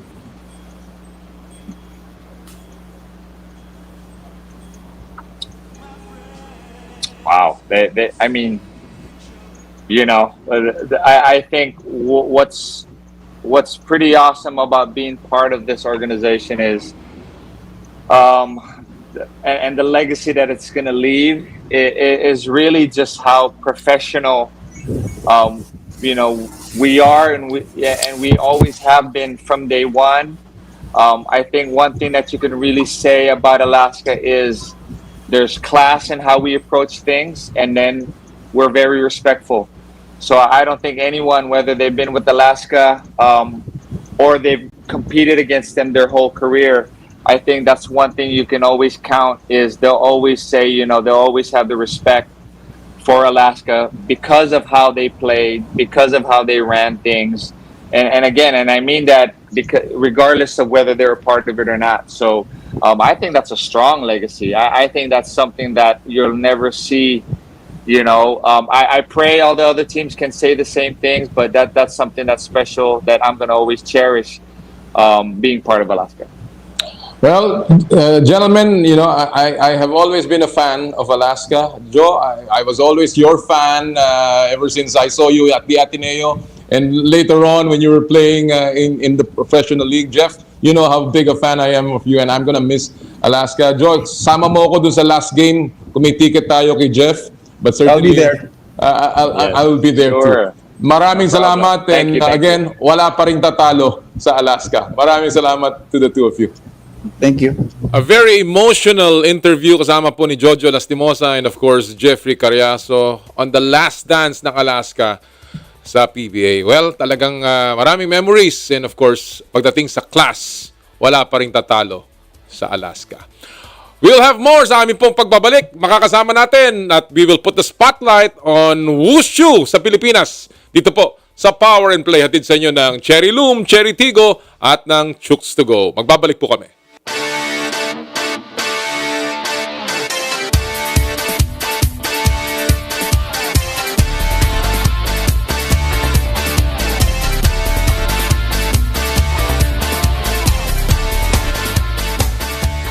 Basta man siya, di kailangan ng mamahaling panlaba. Sa surf, linis ay todo at aming best ever bango. Ang surf na gamit nyo na with our best ever bango. Sa surf, linis ay todo at aming best ever bango. Ang surf na gamit nyo, todo linis at aming best ever bango. New Surf with Active Clean with our best ever bango versus previous formulations. Todo linis na singgaling ng mamahalin based on technical test versus Brand X powder on polyester. Ang surf na gamit nyo, todo linis at aming best ever bango. Eyes on the ice. That's capital ICE. For winter is coming to One Sports and One Sports Plus. Witness the exciting sports action in the Winter Olympic Games, Beijing 2022. High caliber teams and world-class athletes battle it out for Olympic glory in 109 events and 15 disciplines. Free ski aerials, ski jumping, ice hockey, snowboarding, just to name a few. Catch our very own Asa Miller as she competes in the Alpine skiing event with the hope of being the Filipina to bring home another coveted gold medal. Watch the Winter Olympic Games Beijing 2022. Stronger together on February 4 to 2022. Only on One Sports and One Sports Plus, the official broadcast partners. One Sports is Channel 59 on Sky Cable, Channel 6 on Signal TV, and Channel 41 on Free TV. One Sports Plus is on Satellite Channel 54 and on Signal Channel 91 SD and Channel 261 HD. Mukhang kailangan ko na naman palitan ng bubong ko, pare. Mag-iisang taon pa lang yan. May tulo na kagad. Ay, bossing! Baka naman kasi hindi matibay yung ginamit nyo. Dapat ang gamitin mo ay cherry loom, ang yerong aluminum. Basta yero, cherry loom. Tibay protektado sa pangmatagalang yero. Ang star-studded at mystery singing competition on TV ay nagbalik na. Mask marami, mask masaya, at mask itotodo pa ang kantahan at hulaan dito sa Masked Singer Pilipinas Season 2 tuwing Sabado 6 p.m. sa TV5. I got a belt here. I got a belt there. Let's go. 3 world title fights. Another world champion. Oh my goodness! Champions versus champions. It's the legend hunter against Muay Thai technician. And a trilogy comes full circle. A blockbuster event not to be missed. One Full Circle, February 25, 8:30 p.m. on One Sports. Stay at home at stay tuned sa mga palabas na good vibes at happiness ang hatid tuwing linggo. Dahil oras na para sa Family Sundate dito sa TV5. Kaya tawagin na ang buong pamilya para sa lakas na pambihira na hatid ng inaabangang laro ng bayan. PDA Governor's Cup, 4 p.m. at 6:45 p.m. Mikey off the crossover. Together with your buong angkan, huwag din palagpasin ang mga bigating pelikula sa Cine Spotlight 9 p.m. Tara! Big music at mala-concert na showdown ang dapat sabayan ng whole family sa M Countdown, 11 p.m. Let's go! Sagot na namin ang fun day nyo together with all your kamag-anakan tuwing linggo dito sa Family Sundate sa TV5. Tutukan gabi-gabi ang malalimang pagsisiyasat ng mga napapanahong balita. Hihimayin ang iba't ibang anggulo para sa mas malawak na diskusyon at impormasyon. Samahan sina Ed Linggao at Mian Los Baños mula sa Frontline tonight, Lunes hanggang Biyernes, 10:35 p.m. sa TV5. Ito ang kanilang malalim na kasaysayan. Isa itong kwento na puno ng pagpapasakit at tagumpay kung paanong ang angka ng El ay nanguna sa pag-aalsa laban sa kalupitan. Kung saan ang kanilang hinaharap at kinabukasan ay magbabanggan. Ang Black Zero! Lahat sila naghahangad na malipol tayong lahat. Ang dami kong tinawid na time and space para mahanap ka. Para sa kaligtasan ng kanilang planeta. Nandito ko para malahan ka. May darating sa future na wawasak sa Krypton. Para sa natatanging pag-asa. Sa pinanggalingan ko, ang apo mong naging pinakamagaling na hero sa universe. Pwede kong tapusin ang sinimulan ng lolo ko na hindi baliwala ang pagkamatay ng magulang ko. Krypton, Saturdays, 8:30 p.m. sa TV5. Noli Iyala Power and Play sa Radyo 5 92.3 News FM. Power and Play with Noli Iyala.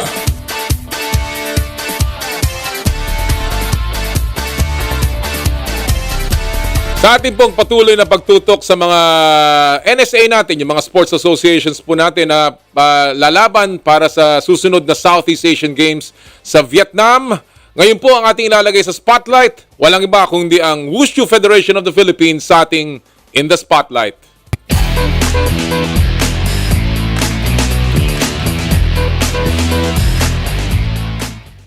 At ang makakasama po natin ngayon mula sa Wushu Federation of the Philippines, walang iba kung hindi ang kanilang Pangulo, si Freddy Halasco, at ang kanilang Secretary General, si Julian Camacho. Magandang umaga. Gentlemen, thank you for joining us sa Power and Play.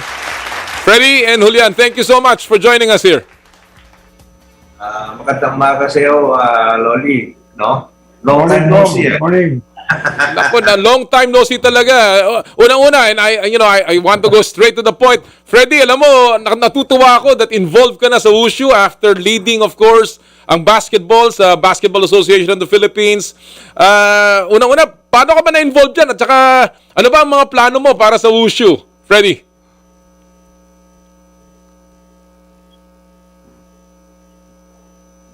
Hello, Freddy? Actually, ito, nauna pa ako sa Wushu than basketball. At Wushu at 1998. Yeah. Hello? Yeah, go ahead, Freddy. Medyo nag-ano ka. Pakilakasan mo lang. Hi, Com. Yeah, go ahead, Freddy, please.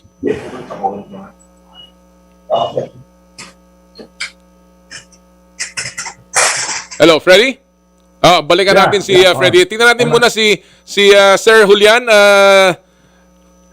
Julian? Yes. Yes, okay. Well, alam natin na dumaan ang lahat ng sports sa pandemya. Kamusta ba ang naging impact ng pandemya sa grassroots at saka elite programs ng Wushu Federation of the Philippines? Well, talagang disaster, no? Actually, all the athletes have been went to their respective provinces early 2020s, when pandemic started, So, doon sila nakiinsayo sa mga bahay-bahay nila.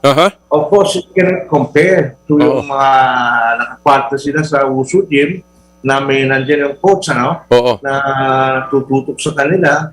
But I think they're ready. Okay. All right. Freddy, are you with us now? Yeah. Okay, Freddy. Can you hear me, Tom? Oh, I can hear you. I can hear you very clearly, Sir Freddy. I just wanted to find out, ano ba ang mga plano mo ngayon na ikaw ang presidente ng WFP? Well, actually, wala namang masyadong except yung nangyayari dito sa pandemic sa atin lahat. In fact, as our Secretary General was saying, nag-self-practice lahat ng athletes namin. Ang problema nga, kailangan talaga makapag-practice na kami as a team. We're supposed to start the practice on the 15th, itong February. Unfortunately, may mga other requirements, so hindi maka-bubble practice pa yung mga athletes. But hopefully by next week, we could start the preparation for the Southeast Asian Games. All right. Medyo delayed late na, but we're just doing the best we could. Yung athlete nga, medyo low moral sila because sabi ko, wala tayong magagawa. Talagang lahat naman tayo nag-suffer, even yung other countries. But, well, actually, siguro, naiinip na talaga ang mga atleta dahil dito sa napakatagal na lockdown. Although, hopefully, sa pagbaba sa alert level 2 and maybe hopefully sa alert level 1, talaga mabigyan na tayo ng pagkakataon makapag-ensayo. Wushu has always been traditionally one of the most prolific in terms of giving medals sa ating Team Philippines, Sir Freddy and Sir Julian. So, let me ask you, tayo ay nagkampiyon noong 2019, Julian, no? Sa Manila, sa Philippine Southeast Asian Games. Ilan bang events ang mangyayari sa Vietnam? Sa tingin nyo ba, pareho pa rin? Dahil ang Vietnam naman ay nag-second place sa atin dito sa 2019. Yes. Actually, Vietnam SEA Games, they have around 20 events, all in all. Yung last SEA Games natin sa Manila, we get 7 gold, actually, of course, kasi tayo ang host country. Kasi when you are the host country, you have the right to choose kung anong malakas na events ang mga atleta natin. So, ganun ang nangyayari, Of course, Vietnam will do the same, na pipiliin nila yung mga malalakas na events nila, Well, for us, we'll just do our best na try to get as much as we can, Well, alam natin that tayo nga nanalo ng Wushu event dito sa Southeast Asian Games. 7 golds, 2 silvers, 1 bronze. Vietnam came in second, 3 golds. Freddy, how do you think we can top this particular performance natin sa Manila? Kaya ba natin malampasan ito? Can we, obviously gain more sa darating na SEA Games? Ako, I'm very confident, except, of course, kasi we have our meeting regularly ng mga officers, most especially our technical Kasi mayroong bagong i-apply yung International Wushu Federation. Sabi ko nga, dapat hindi muna natin i-apply yung yung principle na yun. Kasi may mga bagong technique na sila last, I think 2 years ago. So, I hope they should be, na as much possible, wag na muna i-apply yun. Kasi talagang lahat naman kami nag-suffer. Lahat ng country nag-suffer dun sa, kung i-apply yung bagong principle na yun, medyo magkakahirapan. Although, pare-pareho lang. Kung pare-pareho lang, I think I'm confident na yung ating mga players will do the same. Kasi hindi naman sila huminto nung pag-practice, but except yung team practice, mahalaga yun eh. Very important. Kailan ba natin masisimulan itong team practices, Julian? Ang pag-iensayo talaga na magkakasama. Anong tingin mo? Actually, ay dapat nga itong week na ito, 15, dapat pumasok ko sila lahat, no? Because of all these bubble protocols, so medyo madidelay siguro hanggang next week siguro ang mga atleta na mga galing sa bawat probinsya. Darating siguro within next week. All right. Well, Julian, Agatha Wong was the face of Wushu, face ng Southeast Asian Games noong 2019, very popular. Are there new players sa ating pool? Meron bang mga bago ngayong aasahan tayo pagdating sa SEA Games sa Hanoi?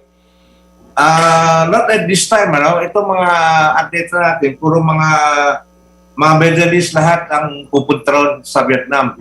Actually, before, when there is wala itong pandemic, 2 or 3 months before, pupunta kami sa China, buong team, Taolu team, went to China for training. Also, the Santa team also went to China for training.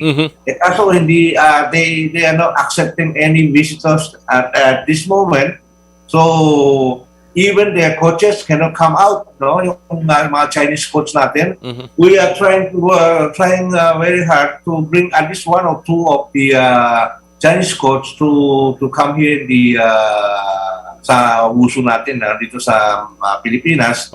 Pero mga papers work from like we have to request DFA to write our consulate in China granting a special visa for them kasi they are not issuing any more mga working visa or tourist visa, no?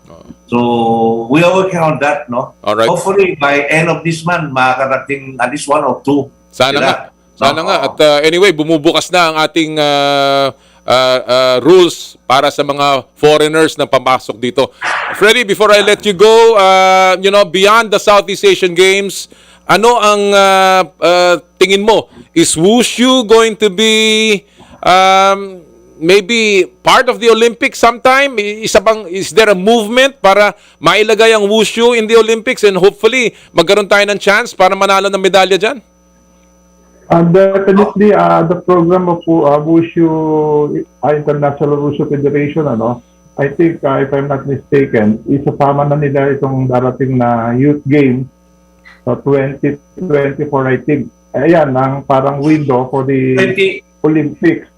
Hopefully, maisama na talaga yung Wushu sa Olympics. Kasi IOC rin naman ang nag-arrange yan, nag-decide yung mga Olympics qualifying. Sana nga, so, sana nga. I think, pag nakasama yan, ang additional goal yan for the Philippine team, I'm sure. Wow, that'll be nice. Well, marami pa ako sanang gustong itanong but medyo naubusan tayo ng oras, gentlemen. But I certainly wish, alam natin kung gaano kalakas ang Wushu natin and of course sa Southeast Asian Games, kayo na naman ang aasahan namin, Julian and Freddy. So again, we wish all your athletes well at sana patuloy na lumakas ng suporta para sa Wushu sa ating bansa. Maraming salamat sa inyong panahon na binigay sa amin today. Thank you po. Thank you very much. Thank you. Thank you. Thank you so much, Tom. Salamat. Yan po ang Pangulo ng Wushu Federation of the Philippines, Mr. Freddy Halasco, and of course the Secretary General ng Wushu, si Mr. Julian Camacho. Gentlemen all the way, napakagagaling ng mga leader and sana nga ang wushu ay patuloy na mamayagpag sa ating bansa. Alright mga kaibigan, bago po tayo magtapos, gusto ko lamang magpasalamat sa lahat ng nagbigay ng kanilang mga opinion dun sa ating pinupulsuhan ngayong araw pong ito. Sino po ang sa inyong palagay ang top 3 best players of all time ng Alaska? Napakarami nagpadala sa Facebook namin and of course sa Twitter.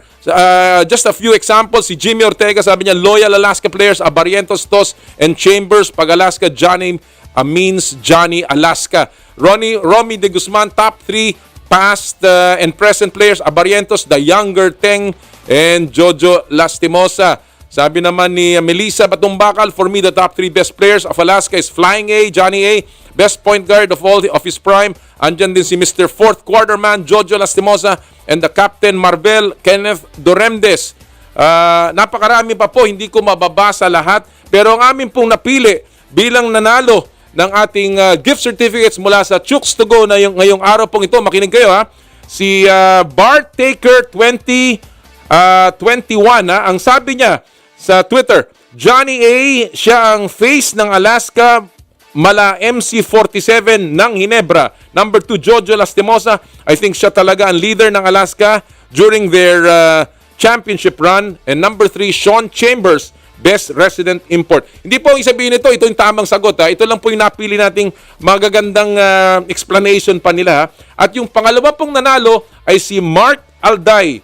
Mark Alday at Marky Ikram. Ika nga, no? Number 1, Johnny A. When you talk about Alaska, he's always the first in mind. Number 2, Willie Miller, MVP and best player since Johnny A. And number 3, Sonny Tos. Sabi niya, epitome of Alaska franchise, character, and integrity personified.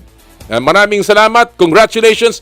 Magpi-PM po kami sa inyo sa Twitter or sa Facebook to let you know paano po namin ipapadala ang mga gift certificates mula sa Chooks to Go. Well, it has been a great day. Again, kami po ay saludo sa Alaska sa kanilang 35 years of commitment to the PBA and we wish them all the best.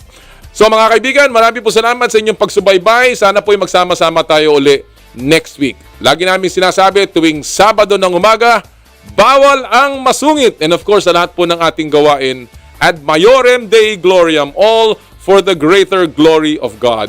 Kami po ang 1PH Teleserbisyo para sa Pilipino.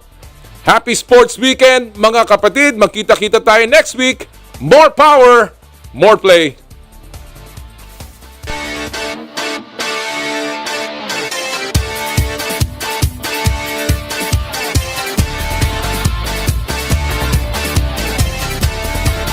Kapwa ko Pilipino, ipagmalaki ang galing na meron tayo. Ilantad ang likas nating talento at magdala ng saya sa mundo. Sa harap ng pagsubok ay di susuko, para sa pangarap tayo'y porsigido. Pagpakitang gilas na at pagpapatalo, ipagdiwang natin ang Pilipino. Yan ang Pinoy.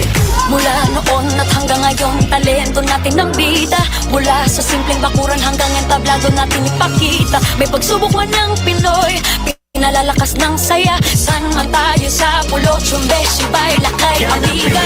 Sama-sama pakita ang galing natin katropa sa kapwa ko Pilipino.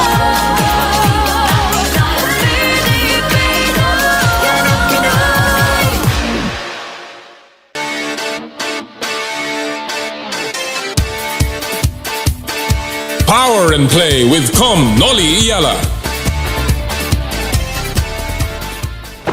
Mukhang kailangan ko na naman palitan ng bubong ko, pare. Mag-iisang taon pa lang yan. May tulo na kagad. Ay, bossing! Baka naman kasi hindi matibay yung ginamit nyo. Dapat ang gamitin mo ay cherry loom, ang yerong aluminum. Basta yero, cherry loom. Tibay protektado sa pangmatagalang yero. Game over na! Next Saturday ulit, Noli Iyala Power and Play sa Radyo 5 92.3 News FM. Ang star-studded at mystery singing competition on TV ay nagbalik na. Mas marami, mas masaya, at mas itutodo pa ang kantahan at hulaan dito sa Masked Singer Pilipinas Season 2 tuwing Sabado 6 p.m. sa TV5. Nais kong ipaalam na ligtas ang bakuna. Kaya magpaalam na sa maling haka-haka. Nais kong ipaalam na anumang brand, effective. Kaya magpaalam na sa paghihintay. Dahil dagdag proteksyon ang kailangan.